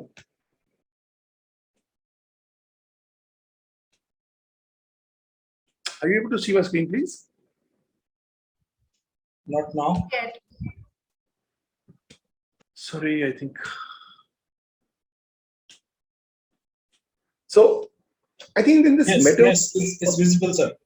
Thank you. So this metaverse law, I think those number of elements will have to be put as an integral component of the metaverse legal jurisprudence. Because I believe that as time passes by, metaverse law is going to evolve as a substantial subdiscipline of the broader umbrella of cyber law. So like under cyber law, you will have cyber security law, artificial intelligence law. You'll also have laws pertaining to the metaverse. So I am more particularly concerned on the interconnection of Internet of Behavior and the metaverse, because I see a lot of overlap in those particular areas as well. Because I would be spending a lot of time on the metaverse. And when I'll be spending those time on the metaverse, clearly, I would be leaving behind footprints. I'll be leaving behind my data. And this data, which can also be accessed using the IoT or the Internet of Things or the Internet of Behavior devices, are potentially again going to be analyzed using big data analytics for targeting my behavior and thereby targeting me. So there are fundamental issues of privacy, more so when I look at the intersection of metaverse, Web 3.0, and these newly emerging technologies of IoT and IoB per se. And I think ultimately metaverse will start contributing in a big manner to the data economy as a whole. So the legalities of data economy will also have to be integrally interwoven within the broad elements of metaverse as we go forward. There's no denying the fact that to the extent possible that the existing cyber laws, legal regimes are in place, we will continue to have these regimes be made applicable. But let's realize that these existing cyber law regimes have never been drafted keeping in mind the current world metaverse as it's currently evolving. So as we are going to see a more maturing of metaverse, we could even potentially be seeing elements where we would require to now come up with new legal frameworks so as to deal with the metaverse as we go forward. I think I'm just going to come back to another point before I come back, which is on edge security and metaverse. On the metaverse, I'll be connecting using a lot of AR, VR devices. A lot of my devices will be connected on the edge. And therefore, securing the security of these edge devices will be very crucial for the ultimate protection and preservation of cybersecurity on the metaverse. So the issues pertaining to edge security and the legalities will have to be intermittently added as elements as we look at entire issue of protection and preservation of cybersecurity on the metaverse per se is concerned. And of course, intellectual property rights is going to be problematic because I can copy your trademark, I will use your logo, and I see a huge volume of litigation emerging for people who want to protect their intellectual property rights on the turf of the metaverse. Further, I think somewhere down the line as we go forward, there will be a need for stipulating the rights, duties, and responsibilities of metaverse stakeholders, not just in the context of cybersecurity, but also in the context of the responsibility towards metaverse as a paradigm per se. Because metaverse will be a cumulative combination of all activities done by all stakeholders as we go forward. International absence of cybersecurity law is going to continue to keep on haunting us. And as I look forward in the next few years, we could be having something in this regard. Already the UN ad hoc committee has begun its deliberations on a new international convention on regulating the misuse of information and communication technologies for criminal purposes. But it's still some time away. So therefore, these small chunks of legal frameworks in different countries, whether it's China, Vietnam, Singapore, Thailand, Australia, these national cybersecurity laws will continue to be the foundational cybersecurity legal frameworks that will be made applicable in the context of metaverse per se. I expect huge volume of ransomware attacks on the metaverse.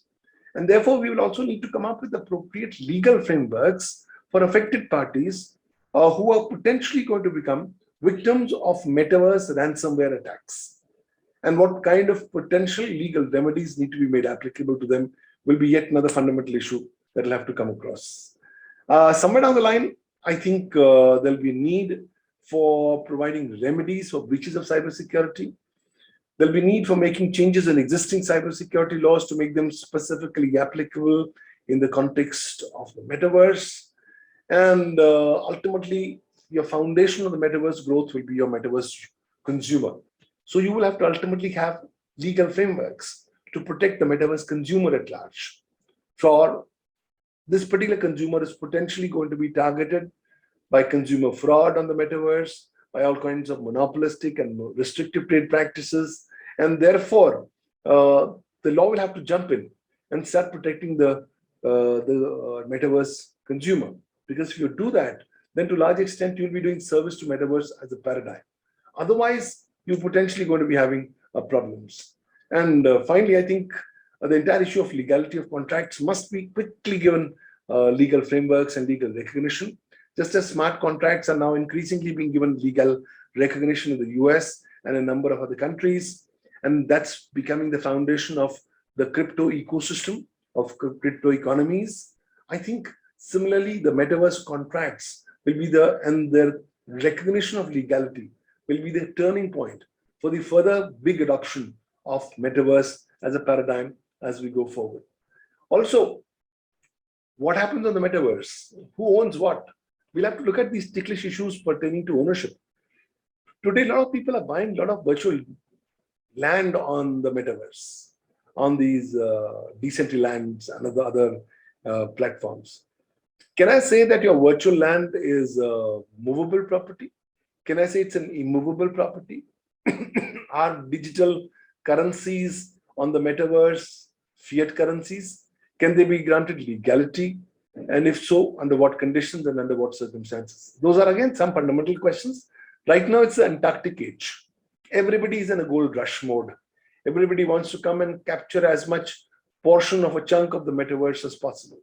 Little do we realize that the rules pertaining to ownership of metaverse properties, metaverse assets, metaverse avatars, and metaverse resources will have to be appropriately addressed as we go forward. If we really want some more cogent method to the madness of metaverse as we go forward. And finally, I think data protection will also have to play a very, very important role on the metaverse. Primarily because ultimately on the metaverse, it's your data, whether it's your digital avatar, whether it's your digital metaverse contracts, whether it's your metaverse activities. You would want the same to be protected and preserved. But how will that happen? Will the existing national data protection laws be made applicable? To a large extent, yes. Take the case of the General Data Protection Regulation of the European Union. You find that those could be made applicable to the extent that they are applicable to the metaverse. But very quickly, the specific nuances pertaining to data protection also will have to be appropriately addressed in the holistic concept of the legalities pertaining to metaverse. And privacy will be very, very crucial. I will be very, very concerned that my privacy is not invaded or infringed in any manner on the metaverse. But how do I protect and preserve the same? What kind of legal frameworks will I have in this direction? Can existing national privacy laws be made applicable to metaverse? To a large extent, yes. But the problem is that most of the existing national national privacy laws are not directly applicable to metaverse. So we are going to have some distinctive challenges as we go forward in this regard. I think I've already exhausted my time. I'd like to just pause here and finally conclude by saying it's a huge area. A lot of things are happening. And I think all of us will have to be prepared to specifically deal with the legalities pertaining to metaverse, metaverse contracts, metaverse activities, metaverse crimes, metaverse breach of cybersecurity, metaverse privacy, metaverse data protection, and metaverse consumer protection as fundamental issues if we really want to go forward and make a big business case success of metaverse as a paradigm. It's a very interesting time, but the next few years will contribute extensively to the growth of metaverse legal jurisprudence. We recently, a couple of weeks back, had organized the International Conference on Metaverse and Law, Opportunities and Challenges. And I can tell you that I was learning in the entire conference from the various international and national stakeholders and speakers that were coming in. We've already created something known as the Metaverse Law Nucleus, where we are researching on the legal and the policy principles and the nuances pertaining to the metaverse. It's an exciting time, and it'll be interesting to see how metaverse law, specifically in the context of metaverse crimes, evolves in the coming times. Thank you, ladies and gentlemen. Over to you, Madam Chairperson. Thank you, Dr. Duggal. It was a very interesting, session from your end. Thank you for giving us input about the metaverse legal aspects and implication available and potential frameworks, and whether existing cybersecurity laws are applicable or metaverse crimes can be a challenge. At this stage, I would like to convey a special note of thanks to Suraj Nangia from Nangia Anderson. Nangia Anderson has helped FCRF in this webinar. Thank you so much for that. We now move on to our next speaker, Amit Dubey. Amit is a renowned national security expert and a prime investigator on cyber forensics and ethical hacking to various Indian investigation agencies and police department. He's also invited by various arms of Indian government, including its defense forces, to train their cyber professionals. He is a chief mentor of Route 64 InfoSec Foundation, which is involved in various awareness and training work. As part of awareness, Amit also runs a radio show, Red FM Hidden Files, and has also authored 2 books on the subject. Welcome, Amit. Amit sir, please welcome to the session. Thank you, Ila. Jai Hind, everyone. Namaskar. And after listening from so many great speakers, experts, मैं यहाँ पर अपने thoughts रखूंगा. And I deliberately wants to speak in Hindi now onwards because request आ रही थी chat पे कि sir कुछ हिंदी में भी बताइए. तो मेरी जो session है start होगा कुछ interesting चीजों से. I'm just sharing my screen और आपको दिखाई दे तो कृपया बताइए. Yeah, we can see the screen now. मैं एक वीडियो दिखा रहा हूँ छोटा सा जो तो हम क्यों ना मार्क जुकरबर्ग से ही सुने कि मेटावर्स है क्या, और थोड़े से फीचर्स देखेंगे और फिर मैं उस पर डिस्कस करूंगा उस एंगल से जो हम चाहते हैं यहाँ पर.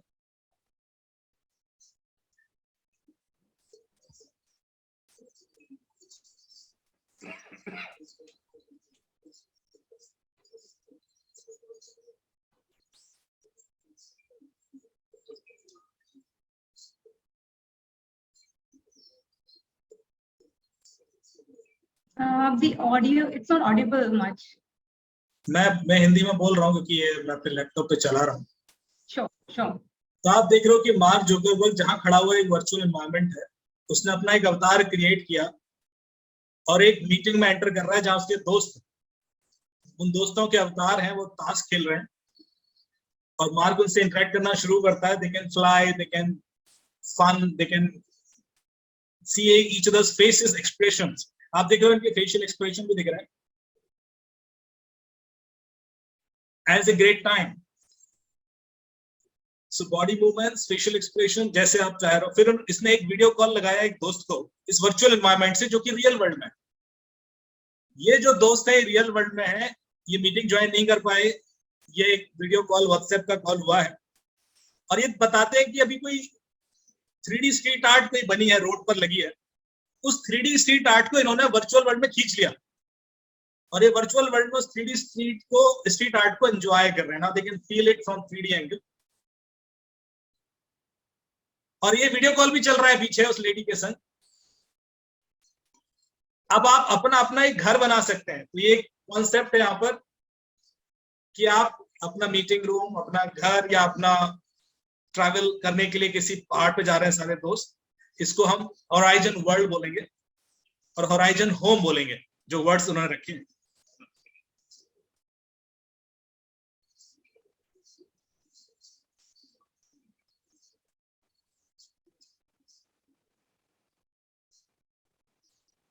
उस होराइजन वर्ल्ड में आप किसी को भी इनवाइट करके एक पर्सनलाइज मीटिंग भी कर सकते हो. फिर एक वर्क एनवायरनमेंट का वीडियो है.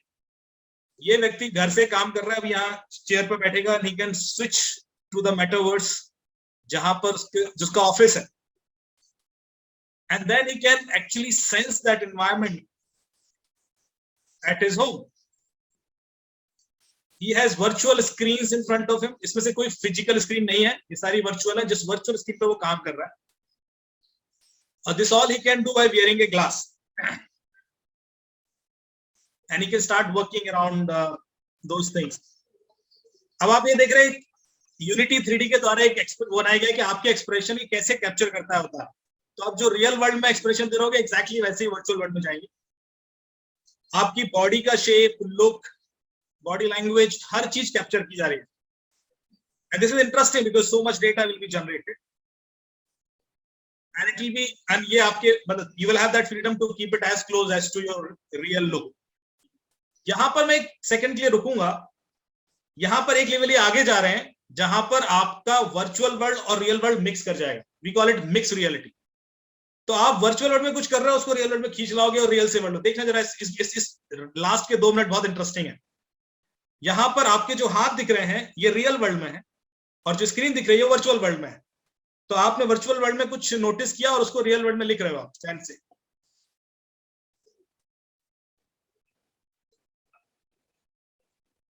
So at the same time you are able to see the real world and the virtual world both. यहां पर एक इंस्ट्रक्टर है सामने जो आपको सिखा रहा है फिजिकल एक्सरसाइज। आप जब खुद को देख रहे हो तो आप रियल हो, जब इंस्ट्रक्टर को देख रहे हो तो वर्चुअल है। ये देखिए आपकी खुद की बॉडी ये रियल है जब आप वो मूव कर रहे हो, लेकिन जो सामने दिख रहा है वर्चुअल है। So it's a mix reality.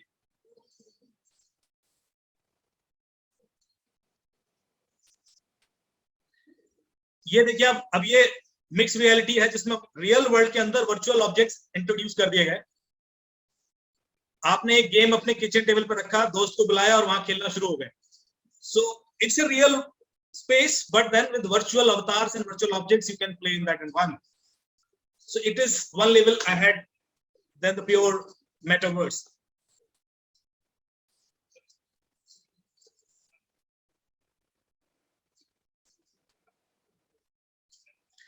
तो ये 5 मिलीमीटर तक पहुंचेंगे। जो भी आप गॉगल्स देखते हैं ये बहुत बड़े गॉगल हैं, बल्कि गॉगल है और देख के काफी ऐसा लगता है कौन इनको घंटों पहन सकता है। बट दे आर डेवलपिंग, अभी इसमें एक रिसर्च चल रही है जो एक ग्लास बिल्कुल 5 मिलीमीटर थिन ग्लास बनाकर सेम चीज अचीव कर ली जाएगी। और हो सकता है इवेंचुअली, जैसा कि बाकी स्पीकर्स ने कहा, कि हम ये ग्लास रिमूव ही करते हैं। एंड इसका नाम रखा है नजरें। तो बड़ा हिंदी। अच्छा, मेटा का जो मतलब होता है, मेटा का मतलब होता है बियॉन्ड, परे। जो रियल यूनिवर्स के परे है वो metaverse. I will show you few more interesting things, just a second. और उसके बाद मैं कुछ पहले फैक्ट्स बताता हूं आपको कि अभी जो कंपनीज इन्वॉल्व हैं इसको बनाने में, उसमें जो टॉप 10 कंपनीज हैं वो ये हैं।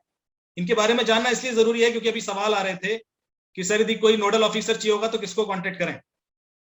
तो ये अभी मेजर 10 कंपनीज हैं, एनवीडिया, एपिक गेम्स, माइक्रोसॉफ्ट। सो इनके कंपोनेंट्स हैं उसके अंदर। तो यदि कोई आपको इंफॉर्मेशन चाहिए है तो they will appoint the real single point of contact. Apple है, डिसेंट्रलैंड है, रोब्लॉक्स है, यूनिटी सॉफ्टवेयर है, स्नैपचैट है, अमेजॉन। अच्छा, इसमें एक चीज बड़ी इंटरेस्टिंग ये है कि एक मेटावर्स नहीं है, कई सारी कंपनीज हैं जो अपने अपने मेटावर्स बना रही हैं। और ये जो बात हुई थी अभी, आलोक जी ने भी कही, पवन साहब भी बोल रहे थे कि रियल एस्टेट हम खरीद सकते हैं। अब इसमें सवाल ये उठता है कि रियल एस्टेट वर्चुअल वर्ल्ड में लिमिटेड तो होता नहीं है, कितना भी बनाया जा सकता है। तो फिर इसकी वैल्यू कैसे बढ़ती है? भाई हमारा फिजिकल वर्ल्ड में तो रियल एस्टेट लिमिटेड है, इसलिए हमें पता है कि इन्वेस्टमेंट करते हैं, कल के दिन वो लिमिटनेस की वजह से उसकी वैल्यू बढ़ेगी। पर वर्चुअल वर्ल्ड में तो आप कितना भी स्पेस बना सकते हो एंड इट इज अनलिमिटेड, तो उसकी वैल्यू बढ़ क्यों रही है? और कुछ एग्जाम्पल मैं देता हूं, फिर आपको कारण बताऊंगा क्यों बढ़ रही है। पहले हम देखते हैं कुछ एग्जाम्पल्स कि एक व्यक्ति ने 4,500 का यहाँ पर स्नूप डॉग ने जो खरीदा है सैंडबॉक्स। तो यहाँ पर 3-4 मेटावर्स हैं जो की मेटावर्स हैं। एक सैंडबॉक्स है, एक डिसेंट्रलैंड है, एक मेटा है, एक लुनेसिया है। So there are multiple universe, those are getting created and those are already there. उनके बीटा वर्जन्स वगैरह अवेलेबल हैं और एक्टिविटीज चल रही हैं, उसमें शोज हो रहे हैं। तो वो डेटा मैं आपको देता हूं। पर पहले स्नूप डॉग ने एक जमीन खरीदी वहां पर, और उसके बाद दूसरे ने $2.43 मिलियन पर खरीदी। 400% से 500% पिछले 6 महीने में रेट बढ़ गया है। Investors are paying heavy money to buy that land. क्यों? एक और एग्जांपल, ये स्नूप डॉग है कौन? ये एक सिंगर है, एक रैपर है जो गाना गाता है और यूएस का। इसमें मेंशन बना रहा है सैंडबॉक्स मेटावर्स के अंदर। तो जब उसने आइडेंटिफाई किया कि ये मेरा घर होगा और ये मेरा मेंशन है, तो उसके आसपास जितनी लैंड थी उसकी कीमत बढ़ना शुरू हो गई। तो someone paid $450K to be Snoop Dogg's metaverse neighbor। उसका पड़ोसी बनने के लिए उसने इतना पे किया, जो अभी शायद आलोक सर और बाकी लोग भी यही बोल रहे थे कि व्हाइट हाउस के बगल में घर लेंगे तो एक्स्ट्रा पे करना पड़ेगा। तो ये चीज जो है, ये कारण है कि क्यों वर्चुअल वर्ल्ड में किसी भी रियल एस्टेट की वैल्यू बढ़ती है, क्योंकि वैल्यू स्पेस की नहीं है, वैल्यू वहां हो क्या रहा है उसकी है। यदि कनॉट प्लेस में आपको दिखाता हूं तो कनॉट प्लेस में लोग ऐसे आएंगे जो प्रीमियम लोग हैं, शॉपिंग करने आ रहे हैं, तो आप उनको टारगेट करना चाहते हो, इसलिए उसकी वैल्यू है। पर कनॉट प्लेस जैसे स्टेट कहीं भी बना सकते हो आप। द प्रॉब्लम इज कि ये जो अट्रैक्शन पॉइंट्स हैं, ये जो बना रहे हैं, जो सेलिब्रिटीज को लाकर या कोई स्पेशल क्रिएटिव वर्ल्ड बनाकर, वो जो अट्रैक्शन पॉइंट है, उस वजह से उसकी वैल्यू। और उसके बाद वो वैल्यू बढ़ेगी क्यों? एक और एग्जांपल देता हूं कि मेटावर्स में लोग कमा कैसे रहे, अर्निंग कहां है। तो एक गेम है एक्सी इन्फिनिटी करके, एक गेम है जिसको अभी 3.5 लाख के करीब लोग खेलते हैं मेटावर्स में, 3,60,000 के लोग। और इस गेम के अंदर जब आप गेम खेलते हो तो आपको जो रिवॉर्ड मिलता है वो एसएलपी में मिलता है। SLP smooth love potion. और इस एसएलपी को आप कन्वर्ट कर सकते हो डॉलर्स में। अब एक आपको इकोनॉमी इक्वेशन दे रहा हूं। घाना जो कंट्री है वेस्ट अफ्रीका में, इसमें जो मिनिमम वेज है किसी व्यक्ति का वो $2 के करीब है पर डे। और मंथली उसको सस्टेन करने के लिए, उसको जिंदगी चलाने के लिए महीने में कम से कम $100 चाहिए, $110 के करीब खर्चा होता है उसका। और इस गेम से लोग एवरेज घाना के अंदर $150 से $450 कमा रहे हैं पर मंथ। तो ये एक डायरेक्ट इकोनॉमिक डिफरेंस दिख रहा है कि मेटावर्स से कमा रहे हैं, रियल वर्ल्ड में कंज्यूम कर रहे हैं, और एक गेम के थ्रू कमा रहे हैं। सो गेमिंग इंडस्ट्री जो रिवोल्यूशनरी देखेंगे हम, गेमिंग इंडस्ट्री का रेवोल्यूशन मेटावर्स में, वो तो देखेंगे ही, और उससे लोग कमाएंगे भी, इनकम भी बढ़ेगी। सो पहली चीज, मल्टीपल मेटावर्स हैं, डिसेंट्रलैंड है जिसके अच्छा उन्होंने अपने प्लॉट भी लिमिटेड रखे हुए हैं। जैसे कि बिटकॉइन की एक लिमिट है कि 21 मिलियन बिटकॉइन से ज्यादा नहीं हो सकते, इस वजह से बिटकॉइन की वैल्यू बढ़ती है। हर क्रिप्टो करेंसी लिमिटेड नहीं है। पर यहां पर उन्होंने एक चालाकी भी की है कि सैंडबॉक्स के अंदर 166,000 प्लॉट्स ही हैं, इससे बियॉन्ड नहीं जाएंगे, तो अपना पूरा वर्ल्ड उसी में बनाएंगे। फिर जो डिसेंट्रलैंड है वो 90,600 प्लॉट्स हैं उसके। मेटा का भी नंबर्स क्लियर नहीं है, पर जो मेटा वर्ल्ड बन रहा है, मेटावर्स, वो एक अलग है। लुनेसिया एक मेटावर्स अलग बन रहा है। अभी डिसेंट्रलैंड के अंदर एक 4 दिन का फेस्टिवल मनाया गया जिसमें 80 आर्टिस्ट को बुलाया गया, 50,000 की गैदरिंग हुई उसके अंदर। ये सब मेटावर्स में हो रहा था, वर्चुअल वर्ल्ड में हो रहा था। अब जहां वो स्टेज पर उन्होंने उस सिंगर को बुलाया, जो आपका यंग सिंगर है, कौन है, उसको बुला के जब वो हुआ तो उस जगह की वैल्यू बढ़ गई। उस जगह के अंदर जो भी लोग इन्वेस्ट करना चाहते हैं, उसमें बड़े बड़े लोग हैं, बड़े बड़े celebrities. So these are some interesting data point that you should know before I take you to the more complex points. अच्छा, इसमें एक चीज और है कि लाइफ जो है वो रिकॉर्ड होगी। आपकी जो भी आप इंटरेक्ट कर रहे हो, someone can record it and then can relive that. जबकि रियल वर्ल्ड में ऐसा नहीं होता। कई बार हमें लगता है यार वो टाइम बिताया था तो उस दोस्त के संग, क्या हम दोबारा जाके वो फन देख सकते हैं? तो हम वीडियो तो देखते हैं, यहाँ पर आप एक्सपीरियंस कर सकते हो। You can again relive that life, because बाकी जो कैरेक्टर्स हैं वो रिकॉर्डेड एक्सपीरियंस दे सकते हैं आप। जो की कंपोनेंट्स है इसके अंदर, जो मेटावर्स क्रिएट कर रहे हैं, बाकी लोगों ने बताया, मैं कुछ ऐड कर रहा हूं उसमें। वर्चुअल रियलिटी ग्लासेस हैं ऑफ कोर्स, जो कि थिन होते जाएंगे इवेंचुअली। ऑगमेंटेड रियलिटी क्या होती है कि आपके रियल वर्ल्ड में वर्चुअल ऑब्जेक्ट दिखने लगे आप, जैसे पोकेमॉन गो था, ये एक एआर गेम है। उस तरह की चीजें जब रियल और वर्ल्ड में, वर्चुअल में आप डिफरेंस ना कर सके तो उसको हम ऑगमेंटेड रियलिटी बोलते हैं। Mix reality is a level of ahead than mix जो ऑगमेंटेड रियलिटी का है कि आप रियल वर्ल्ड से चीजें वर्चुअल वर्ल्ड में ट्रांसफर कर सकते हो और वर्चुअल से रियल वर्ल्ड में, योर एक्सपीरियंसेस एंड इंटरेक्शंस। इसमें यूनिटी 3D जो एक इंजन है, ग्राफिक्स इंजन, वो तो बहुत यूज होता है। 3D graphics is the key, इसीलिए एनवीडिया उसमें फास्टेस्ट चिपसेट बना रहा है। एनवीडिया सेमीकंडक्टर कंपनी है, वो चिप बनाता है जिस पर ये ग्राफिक्स इंजन्स रन करते हैं। होलोग्राम्स, एक प्रेडिक्शन है कि अगले 5-6 साल में हो सकता है टेलीविजन खत्म हो जाए और आपके सामने एक बहुत सस्ता सा $5 का, $10 का होलोग्राम होगा और you can see everything in 3D। तो वो जो होलोग्राम है, जो अभी आपने लिमिटेड उसका यूज देखा है, वो मेटावर्स के बाद बहुत बढ़ जाए, because then you can get the views in real world of those virtual people और वर्चुअल जो भी ऑब्जेक्ट्स हैं वो आप रियल वर्ल्ड में भी ला सकते हो थ्रू होलोग्राम। 5G, क्योंकि आपको हाई बैंडविड्थ चाहिए, फास्ट डेटा ट्रांसफर, तो 5G की डिपेंडेंसी है, जब 5G डिप्लॉय हो जाएगा तब मेटावर्स ज्यादा रंग में आ पाएगा। हैप्टिक सेंसर्स, आप जो ग्लव्स पहनते हो या बॉडी सूट पहनते हो या जिसके थ्रू आपको वो वाइब्रेशन या प्रेशर या कोई थप्पड़ मारेगा तो आपको फील हो जाए, वैसे सेंसर्स भी होंगे जो हैप्टिक सेंसर्स इन्वॉल्व होंगे इस पूरे वर्ल्ड का रियल एक्सपीरियंस देने में। या स्मेल क्रिएट कर सकते हैं, वो जो वर्चुअल वर्ल्ड में आप देख रहे हो कि फ्लावर है, वो रियल वर्ल्ड में आपको स्मेल भी जनरेट करके दे सकते हैं through chemical combinations and all. NFT तो कोर है ही, क्योंकि यदि वर्चुअल वर्ल्ड में आप कोई भी खरीदारी कर रहे हो तो आपको ये तय करना है कि ये चीज अब आपकी है, आगे हमेशा आपकी रहेगी, आपने पैसा दे दिया है, तो इसका एश्योरेंस NFT के थ्रू होता है। ये नॉन फंजिबल टोकन्स कहलाते हैं, जो एक ब्लॉकचेन बेस्ड एग्रीमेंट का रिकॉर्ड रखते हैं, लेजर बनाते हैं कि हाँ भाई इस व्यक्ति ने ये चीज खरीद ली, अब ये ब्लॉकचेन में है, जिसको ना एडिट किया जा सकता है, ना डिलीट किया जा सकता है, ना चेंज किया जा सकता है। तो उससे क्या होता है, वो इंटैक्ट रहता है। जब तक ये ओनरशिप ट्रांसफर नहीं होगी, वो ओनरशिप कोई भी चेक कर सकता है, पब्लिक लेजर होता है। और NFT इज द टेक्नोलॉजी जो यूज होती है उस चीज का एश्योरेंस देने के लिए, इसलिए वर्चुअल वर्ल्ड में NFT तो चलेगी चले, and crypto currencies as well, and AI and blockchain जो बाकी लोगों ने बताया है। अब कुछ इंटरेस्टिंग फैक्ट्स में आगे बताना चाह रहा हूं। सॉरी, लैंड हमने देखा, लैंड, इसलिए लैंड की वैल्यू बढ़ रही है क्योंकि जिस तरीके से वो लैंड को प्रमोट कर रहे हैं, अब ये स्क्वायर, पार्लियामेंट स्क्वायर है और इस पर इस तरह के इवेंट किए जाएंगे और उस इवेंट से पैसा कमाएंगे लोग, उसके आसपास जो बिलबोर्ड्स होंगे उसकी भी कीमत बढ़ेगी, and people will visit it more frequently. इधर उधर जाने की बजाय उस जगह पर जाना चाहेंगे कि हाँ वहां मिलते हैं, कल 4 दोस्त आपस में बात करेंगे, कल ड्रीम वर्ल्ड में वहां मिलेंगे, मेटा वर्ल्ड में वहां मिलेंगे, फलाने जो दुनिया भर के मेटावर्स बन रहे हैं वहां मिलेंगे। तो चूंकि लोग वहां जा रहे हैं, ग्रुप में जा रहे हैं, जैसे अभी मॉल में जाते हैं तो मॉल के अंदर शॉप की वैल्यू बढ़ती है, तो इस वजह से यहाँ पर भी वैल्यू बढ़ेगी, और जितना ज्यादा एंगेजमेंट इंटरेस्टिंग होगा उतना ज्यादा उसकी वैल्यू बढ़ती रहेगी। अच्छा, एक चीज है कि जब वर्चुअल अवतार से आप बात करेंगे तो मैं कुछ यूनिक पॉइंट्स निकाले मैंने ऐसे कि क्या क्या चीजें हैं जो थोड़ा डिफरेंट हो सकती हैं। एक तो निगोशिएशन जब आप किसी से करते हो और आप उसके अवतार के संग करोगे तो ज्यादा मुश्किल हो जाएगा, क्योंकि थोड़ा सा उतना रियलिस्टिक वो नहीं दिखता है, और अभी सिर्फ हम अवतार से इंटरेक्ट कर रहे हैं। हो सकता है आगे जाके ऐसा हो कि आप एज इट इज वहां मूव कर जाओ और आपका बिल्कुल real persona we can see and each and every process.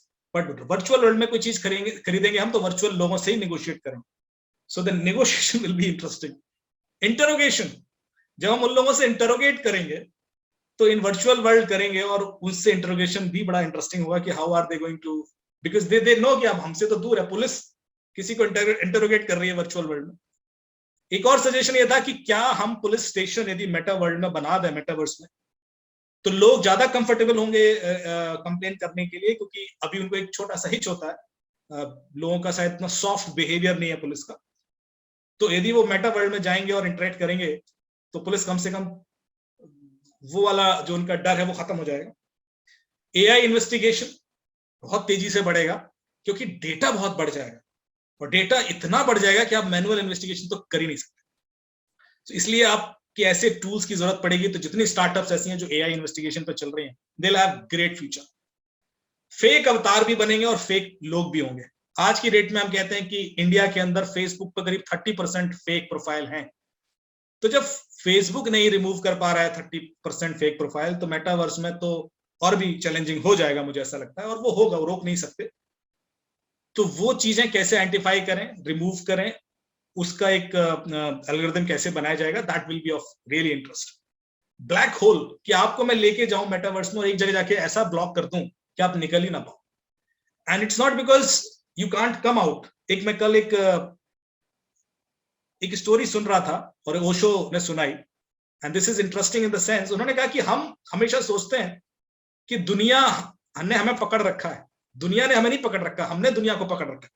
हम जिस दिन चाहे दुनिया को छोड़ के बाहर आ सकते हैं, पर हमें लगता है कि लोग हम पे डिपेंडेंट हैं और इसलिए हम उसको छोड़ नहीं पाते। तो एक एग्जाम्पल दिया ओशो ने कि जब तोते पकड़े जाते हैं तो एक रस्सी बांध देते हैं और उस पर तोते को बिठाते हैं, तोता अपने वजन के कारण उल्टा हो जाता है, और जैसे ही वो उल्टा हो जाता है वो रस्सी को और कस के पकड़ लेता है, उसको लगता है कि अब मैं पकड़ गया, अब मैं फंस गया। वो चाहे तो रस्सी छोड़ दे और उड़ जाए, पर उड़ नहीं पाता, क्योंकि वो उसके दिमाग में बैठ गया कि मैं पकड़ गया हूं, अब मैं इसमें से निकल ही नहीं सकता। और उसके बाद जब वो बहेलिया आता है वो उस तोते को पकड़ लेता है। सो एक रस्सी बांध के, सिर्फ पतली सी डोर बांध के वो पकड़ लेता है। यही चीज वर्चुअल वर्ल्ड में हो सकती है कि हम एक बार यदि हमारे दिमाग में बढ़ गया कि मैं निकल ही नहीं पा रहा हूं, तो शायद हम अनकॉन्शियसली निकल ही ना पाए। तो this is a threat which has been proposed by few scientist कि इस तरह की सिचुएशंस भी क्रिएट हो सकती है। एक्सट्रीम इमोशंस वर्चुअल वर्ल्ड में हमें बड़ा, जो रियल वर्ल्ड में कई बार हम झिझकते हैं या इतने इमोशन नहीं दिखाते, वो वहां पर होंगे। And you will see that the people will be more expressive, more loud. Extreme creativity, ऐसी चीजें जो शायद हमने आज तक देखी नहीं या पिक्चरों तक ही देखी हैं, उसके बियॉन्ड जाएंगे। तो जितने क्रिएटिव लोग हैं, जो जिनकी इमेजिनेशन पावर असीमित है, उनकी वैल्यू बहुत बढ़ने वाली है। So they can earn hell of money, because जितना आप क्रिएटिव वर्ल्ड क्रिएट कर सकते हो, the price of that virtual land will grow accordingly. Time loss, virtual world में जब हम मूव करते हैं तो बड़े फास्ट मूव करते हैं, और रियल वर्ल्ड में मूव करते हैं तो स्लो करते हैं। तो हमारे दिमाग में जब हम रियल वर्ल्ड में वापस आएंगे तो लाइफ बड़ी स्लो लगेगी और वर्चुअल वर्ल्ड में फास्ट लगेगी, क्योंकि हम मॉल इधर से उधर ये वो तेजी से भाग रहे हैं, and we can move fast. तो जो डिफरेंस है थ्योरी ऑफ रिलेटिविटी का, वो हमारे अंदर कंफ्यूजन क्रिएट करते हैं कई बार, if we are spending more time in virtual world. Life will be recorded. जब हम कहते थे कि भाई हर पल को जी लो क्योंकि दोबारा नहीं जी सकते, हो सकता है कि हम दोबारा जी पाए। तो वर्चुअल वर्ल्ड में relive old experiences, repeat experiences.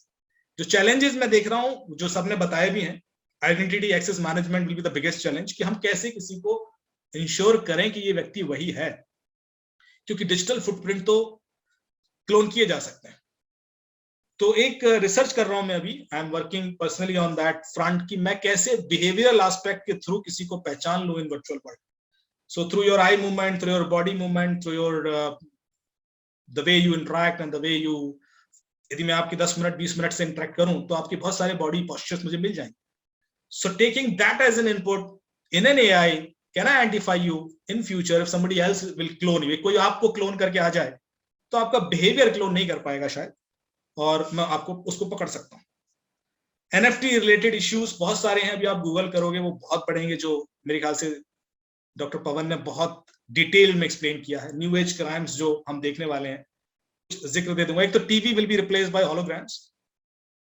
Metaverse Facebook लेके आने वाला है, वो होराइजन होम है, होराइजन वर्ल्ड है। होराइजन होम आपको एक पावर दी जाएगी कि आप अपना घर बना लें और किसी को वहां इनवाइट करें। जैसे फेसबुक पे आपका एक प्रोफाइल होता है, वैसा आपका एक वर्चुअल घर बन जाएगा, हर एक व्यक्ति का अपना अपना। And they will have components, drag and drop करो, जैसा डिजाइन करना है कर डालो, and you can have fun in that. Horizon world जो वो बना के देंगे जहां मूव करोगे and you can interact with other people. वहां अननोन लोग भी होंगे, भीड़ भी होगी, शॉप्स होंगी, सब कुछ होगा जो बाकी लोगों ने बताया। तो बाकी जहां लोग जाते हैं बिजनेस वहीं जाते हैं। जब दुकानें, रिटेल शॉप चलना बंद हो गई और मॉल पर शिफ्ट हो गए बिजनेस, तो लोग मॉल में जाना, चूंकि लोग मॉल में जा रहे थे तो बिजनेस मॉल में जाना शुरू हो गए। तो इसी वजह से मेटावर्स में लोग जाना पड़ेगा लोग, क्योंकि यदि लोग ज्यादा समय वहां व्यतीत करने लगे तो बिजनेसेस के पास ऑप्शन नहीं है, they will have to go there, they will have to open their shops there. उस एक्सपीरियंसेस वहां उनको देने ही पड़ेंगे, तो उसकी वैल्यू बढ़ेगी। इवेंट्स होंगे, शोज होंगे, सोशल गैदरिंग्स होंगी, पार्टीज होंगी, और एक पैरेलल इकोनॉमी खड़ी हो जाएगी जिसका रेगुलेशन बहुत मुश्किल होगा, जो पवन सर ने भी जिसका जिक्र किया और बाकी आलोक सर और संजय सर ने भी किया। क्योंकि रेगुलेशन पैरेलल इकोनॉमी का तब जब मल्टीपल यूनिवर्स है और ज्यूरिडिक्शन तो है नहीं, और मल्टीपल करेंसीज हैं और उनके इंटर जो ट्रांजेक्शंस हैं वो भी बहुत फ्रीक्वेंट है। एक जो आलोक सर ने जिक्र किया था कि हम कपड़े, जो रियल कपड़े और रियल ब्यूटी प्रोडक्ट्स हैं, शायद वो उनकी डिमांड कम हो जाएगी, और जो वर्चुअल कपड़े हैं उनकी डिमांड बढ़ जाए। यदि हम वहां इंटरेक्ट कर रहे हैं लोगों से, तो वहां तो हो सकता है हमारे पानी का कंजम्पशन भी कम हो जाए, हम हर दिन न नहाएं। क्योंकि यदि हम वहां जा रहे हैं तो कोई भी कपड़ा स्मार्ट पहन के जा सकते हैं, बॉडी सूट पहन के, और शूज हैं या हमारी जैकेट्स हैं, जो आपने भी देखा कि मार्क जुकरबर्ग ने अपना सूट डिसाइड किया, एंटर किया, और वहां पे कोई बंदा रोबोट बन के बैठा हुआ है तो बैठा हुआ।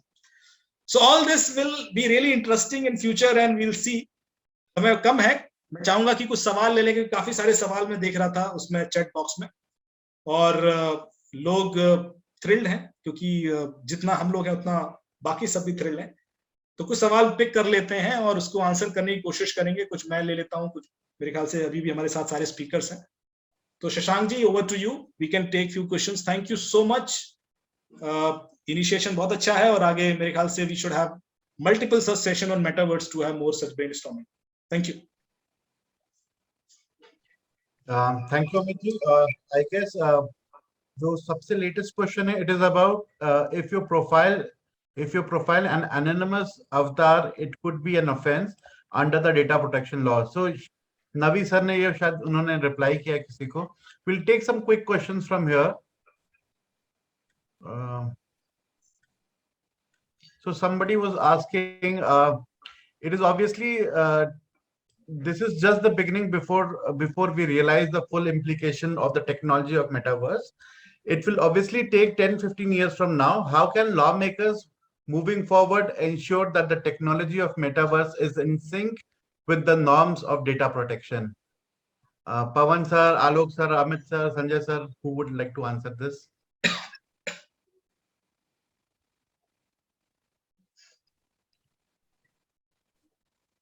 I think Pavan sir, if he is available, he's Hello. do the best quote. Or Alok Okay. sir can add. Yeah, Alok ji, please go ahead. Yes. So the question of this data protection and protection from the law enforcement agency, as Pavan Duggal ji had spoken about, the first issue was the legality issue, whether it is legal or illegal. That's number one. Dependence on the police as of now with the current state of technology, which is available to actually look at the forensics of metaverse and all. We are right now actually moving towards something which is unknown. We do not have forensic equipments which can actually do a forensic analysis of such kind of decentralized, non-fungible tokens as well as the blockchain. So it's only, I mean, we will have to work on some kind of a legislative framework before we go in for data protection, because data protection in this virtual universe, the rules which are applicable today, it is basically applicable for this universe. It is not applicable for the virtual universe, which we do not even know in what form and in what context it will exist. Second thing is, even if a crime is committed on avatar, first of all, the issue of the linking of the avatar, the legitimate linking of this that avatar with that individual will be a point in question. That how do you actually legitimize the linking of the avatar with actual entity in the world? Because in this case, you can also have multiple avatars for the same individuals. In that case, you do not have a uniqueness when it comes to identifying an entity. So the data protection laws and all, it's a little far off kind of a question today, because you will basically, when Facebook or others, they come up with this entering into the metaverse, they will definitely make you sign that you are willing to give out all the data to them. And as Sanjay Sahay sir had said, that the history of data actually speaks that the data belongs to the people who are data powerful. So the people who are collecting the data, they are not going to do it free of cost. This idea is not generated out of nowhere. It has not developed out of a void. It has developed with a quest for intelligence. It has developed for a quest for information. It has developed as a part of the quest for controlling the global data. And as somebody had said earlier, that it's all about information today, and the data is going to be the prime mover for shift in the global order. So definitely data protection, it's in your hands, that how do you protect. If you depend on law enforcement agencies and security agencies that they are going to ensure that your data is protected, I think we are a little far off from that. Right. Thank you for this. Amit ji, I guess you will be able to answer a question by one of our participants. He's asking, how is metaverse forensics to be performed? What is the process for this? Can you please repeat? थोड़ा एक बार दोबारा बोलिए. What is the metaverse forensics? How is metaverse forensics to be performed? What is the process for this? एक बड़ा अच्छा सवाल इसके ऊपर भी आया था, जो मैं किसी ने कहा था कि नोडल ऑफिसर कौन होगा, किससे डेटा मांगा जाएगा, which is really very interesting question. तो मेरे ख्याल से ये दोनों कनेक्टेड हैं. पहली चीज तो जितने ये मेटावर्स बन रहे हैं, ये कोई ना कोई एक एंटिटी है जो इसको क्रिएट कर रही है, जो डेवलपर कम्युनिटी है या ऑर्गेनाइजेशन, और उससे वर्ल्ड क्रिएट नहीं कर रहे हैं, पूरा इकोसिस्टम क्रिएट कर रहे हैं. So there will be people, those will be nodal officers, they'll be supporting it, those will be maintaining logs, those will be ensuring security, those will be updating it on a regular basis. So all these kind of layers will be added. जो पहले बताया गया कि metaverse multiple layers की बात है, तो सारे roles वहां हैं already. तो nodal officers भी होंगे, और यदि वो कहीं पर भी ये enter करते हैं वर्ल्ड में, तो they'll have to appoint just like अगर जो हमारा लॉ है अभी कि कोई भी ऑनलाइन बिजनेस यहाँ करता है तो एक नोडल ऑफिसर उसको रखना पड़ेगा if they are beyond I think 50 lakh users या उसके उससे ज्यादा हों, तो वो चीज इसमें भी होगी और उनका नोडल ऑफिसर तो होगा। चैलेंज ये है कि जितना आसान लॉग वहां से लेना होता है यहाँ इसलिए नहीं होगा कि लॉग है ही बहुत ज्यादा, तो आपको थोड़ा सा और एडवांस होना पड़ेगा when you are asking information from them, क्योंकि जितनी जनरिक अभी हम क्या मांगते हैं, बड़ी लिमिटेड इन्फॉर्मेशन मांगते हैं, उससे हमारा काम चल जाता है। लेकिन अभी मूवमेंट इतना फास्ट है, आपके भी हो सकता है कि आपके भी जो नोड स्विचेस होते हैं, मतलब आपके आईपीसी बदलते रहे when you are actually moving around the virtual world, because जो होस्टिंग होगी उन सारे इंजन्स की वो भी इस तरह से होगी कि when you are going there probably आपका भी सोर्स पॉइंट चेंज हो जाए। सो वो जो टेक्निकल चैलेंजेस हैं वो हमें समझने होंगे कि हम जब मांगे इन्फॉर्मेशन तो क्या मांगे। It will not be exactly as it is the way we interact on Facebook, क्योंकि फेसबुक में बड़ा सेशन मेंटेन होता है एंड जो लॉग्स हैं बड़े स्टैटिक हैं, या जो इंफॉर्मेशन है वो हमें पता समझ में आ जाती है क्या क्या मिल सकती है। यहाँ पर वो भी डायनेमिक है, तो इसलिए मेरे ख्याल से वो यदि हमें पता पड़ जाएगा तो जो क्या इन्फॉर्मेशन मांगनी है that will help us in investigation. फिर कुछ एआई टूल जो मैं आपको जिक्र कर रहा था, क्योंकि आपको वो तो चाहिए पड़ेंगे, क्योंकि डेटा आप कितना भी मांगो वो उतना ज्यादा ही डेटा आएगा कि आपको मैनुअली उसको इन्वेस्टिगेट करना बहुत मुश्किल होगा।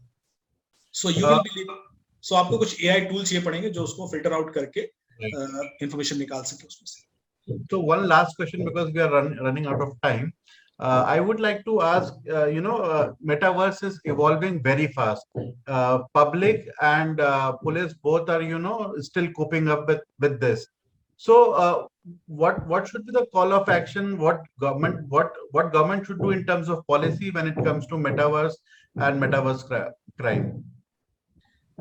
मैं अपना एक छोटा सा एल करूंगा, I think everybody can speak on it. पहली चीज तो टेक महिंद्रा ने अपना टेकमवर्स एक लॉन्च किया अभी कुछ हफ्ते पहले, तो एक वर्चुअल ऑफिस एनवायरनमेंट है and you can have meetings there, you can interact with people, जो हम लोग यूज करना शुरू कर दी। और वो उसका पर्पस एक और भी था, क्योंकि मैं उसको इन्वेस्टिगेटिव पर्पस से भी एक्सपीरियंस करना चाहता था कि क्या क्या डिजिटल फुटप्रिंट्स छूटते हैं that we can use in investigation. So I am on a regular basis drafting nuances those are there due to that interaction, और उसके बेस पे पॉलिसीज और गाइडलाइंस बनाई जाएंगी। जब एक छोटी कंपनी के अंदर इसकी जरूरत है कि जब मेटावर्स में कोई काम करे तो एक रेगुलेशंस गाइडलाइंस चाहिए, तो आप डेफिनेटली नेशनल लेवल पे चाहिए पड़ेगी। और उसके लिए मेरे ख्याल से एक स्पेशल बॉडी बनानी चाहिए गवर्नमेंट ऑफ इंडिया को, proactively to do research around it. And जितना हम प्रोएक्टिव रहेंगे उतना मेरे ख्याल से सरप्राइज कम होंगे, लोगों को रोक पाएंगे क्राइम करने से। जितना हम लेट में डिसीजन लेंगे हो सकता है हमारे हाथ से बॉल छूट जाए। आलोक जी। In fact, I completely agree with Amit ji. आप जो कह रहे हैं कि एक centralized, specialized, very different kind of an organization needs to be made. It should not be governed by the same old, bureaucracy. It should not be ruled by the same old police setup. It should not be, non-tech kind of a bureaucratic setup. I will never propose such kind of thing. Otherwise, it will be another 14th agency to come into the picture and trying to understand something which they don't understand by learning from Google. So we need some innovators. We need in that community who can dream. And Amit ji, you rightly said that only those people are going to survive who can see things beyond the dreams even. So those are the kinds of people who have to be collected together and start working on this metaverse stuff. Include all the kinds of developers who are developing things in this entire scenario. And maybe we also need to start working on the plotting of our own land. Why should we let somebody else, Sandbox or somebody else sell our piece of land here in India? So even if it is virtual, our Rashtrapati Bhavan is our Rashtrapati Bhavan, and so anything next to it should be sold by us. So those kind of controls we have to start building it right from now. So that, while the metaverse, because you can't tell Facebook tomorrow that, okay, when you have already mapped my entire country, and then after that, and they have already sold 20 pieces of land next to Parliament Street, and then we tell them that, no, sorry, remove your property from here because we don't want you here. So I think a very, very holistic approach to this entire metaverse, though I do not subscribe that metaverse is going to do much good to the society, except for commercial things where the cost of inventory will become reduced and the ease of business will actually which we'll witness. Apart from that, there are going to be a lot of negatives of this entire metaverse, and therefore I think if tomorrow we do not want to depend on external systems and beg for data from them, we need to start having the control right ahead. But again, the control should not at all be bureaucratic. It should be more of the people who understand the game, the people from the industry, the people who are dreamers. They should form this committee rather than the existing bureaucrats who have been working in different walks of life, and they have a very those kind of vision. So they should not form part of it, because giving a suggestion from this kind of a forum, which is basically seen by so many people across the country as well as abroad, we should not recommend anything which can actually create a lot of problems for us only in future. So let us be very candid in our suggestion at this forum, that what should comprise the committee. The committee should comprise only of those people who understand this game, not otherwise. So there, even if required, that there could be a test, that who should be actually manning this kind of a committee. It should not become a traditional game that whenever you have a problem, you create another agency and start filling with the existing rot. So I mean, I would recommend creation of an agency like this, but then again, a very fresh look, very proactive and a futuristic vision has to be planned, and it should not be left to the existing foreign consultants to draft out our Indian policies. I think the policies have to be drafted by people who have stakes in this country, not people, not only the commercial stakes, but also the nationalistic stake. The people who have, they should man those kind of agencies and formulate their policies. That is what is my suggestion to the, if you make a recommendation, it should be like this. Thank you so much, everyone. Thank you so much for all the speakers who have given such valuable insights on the subject. We would also like to thank SP Cybercrime Uttar Pradesh Professor Triveni Singh for conceptualizing a progressive workshop on such a emerging topic. Everybody who was a part of the webinar today, the attendees, the panelists, the speakers, thank you so much for participating. It was really a wonderful session. I pass on to Shashank now for the closing remarks. I would again thank all the speakers for being here and throwing light on such an important topic. And to all the participants, I would like to request to stay tuned to our WhatsApp and email channel, because we will be conducting lots of webinar and workshop on technology crime, and we will be bringing best of experts. As you can see, the experts we have here. So thank you all, and just stay tuned and do send us feedback on what all topics you want in future, so that we can cover that. Thank you once again. Thank you all. Namaste.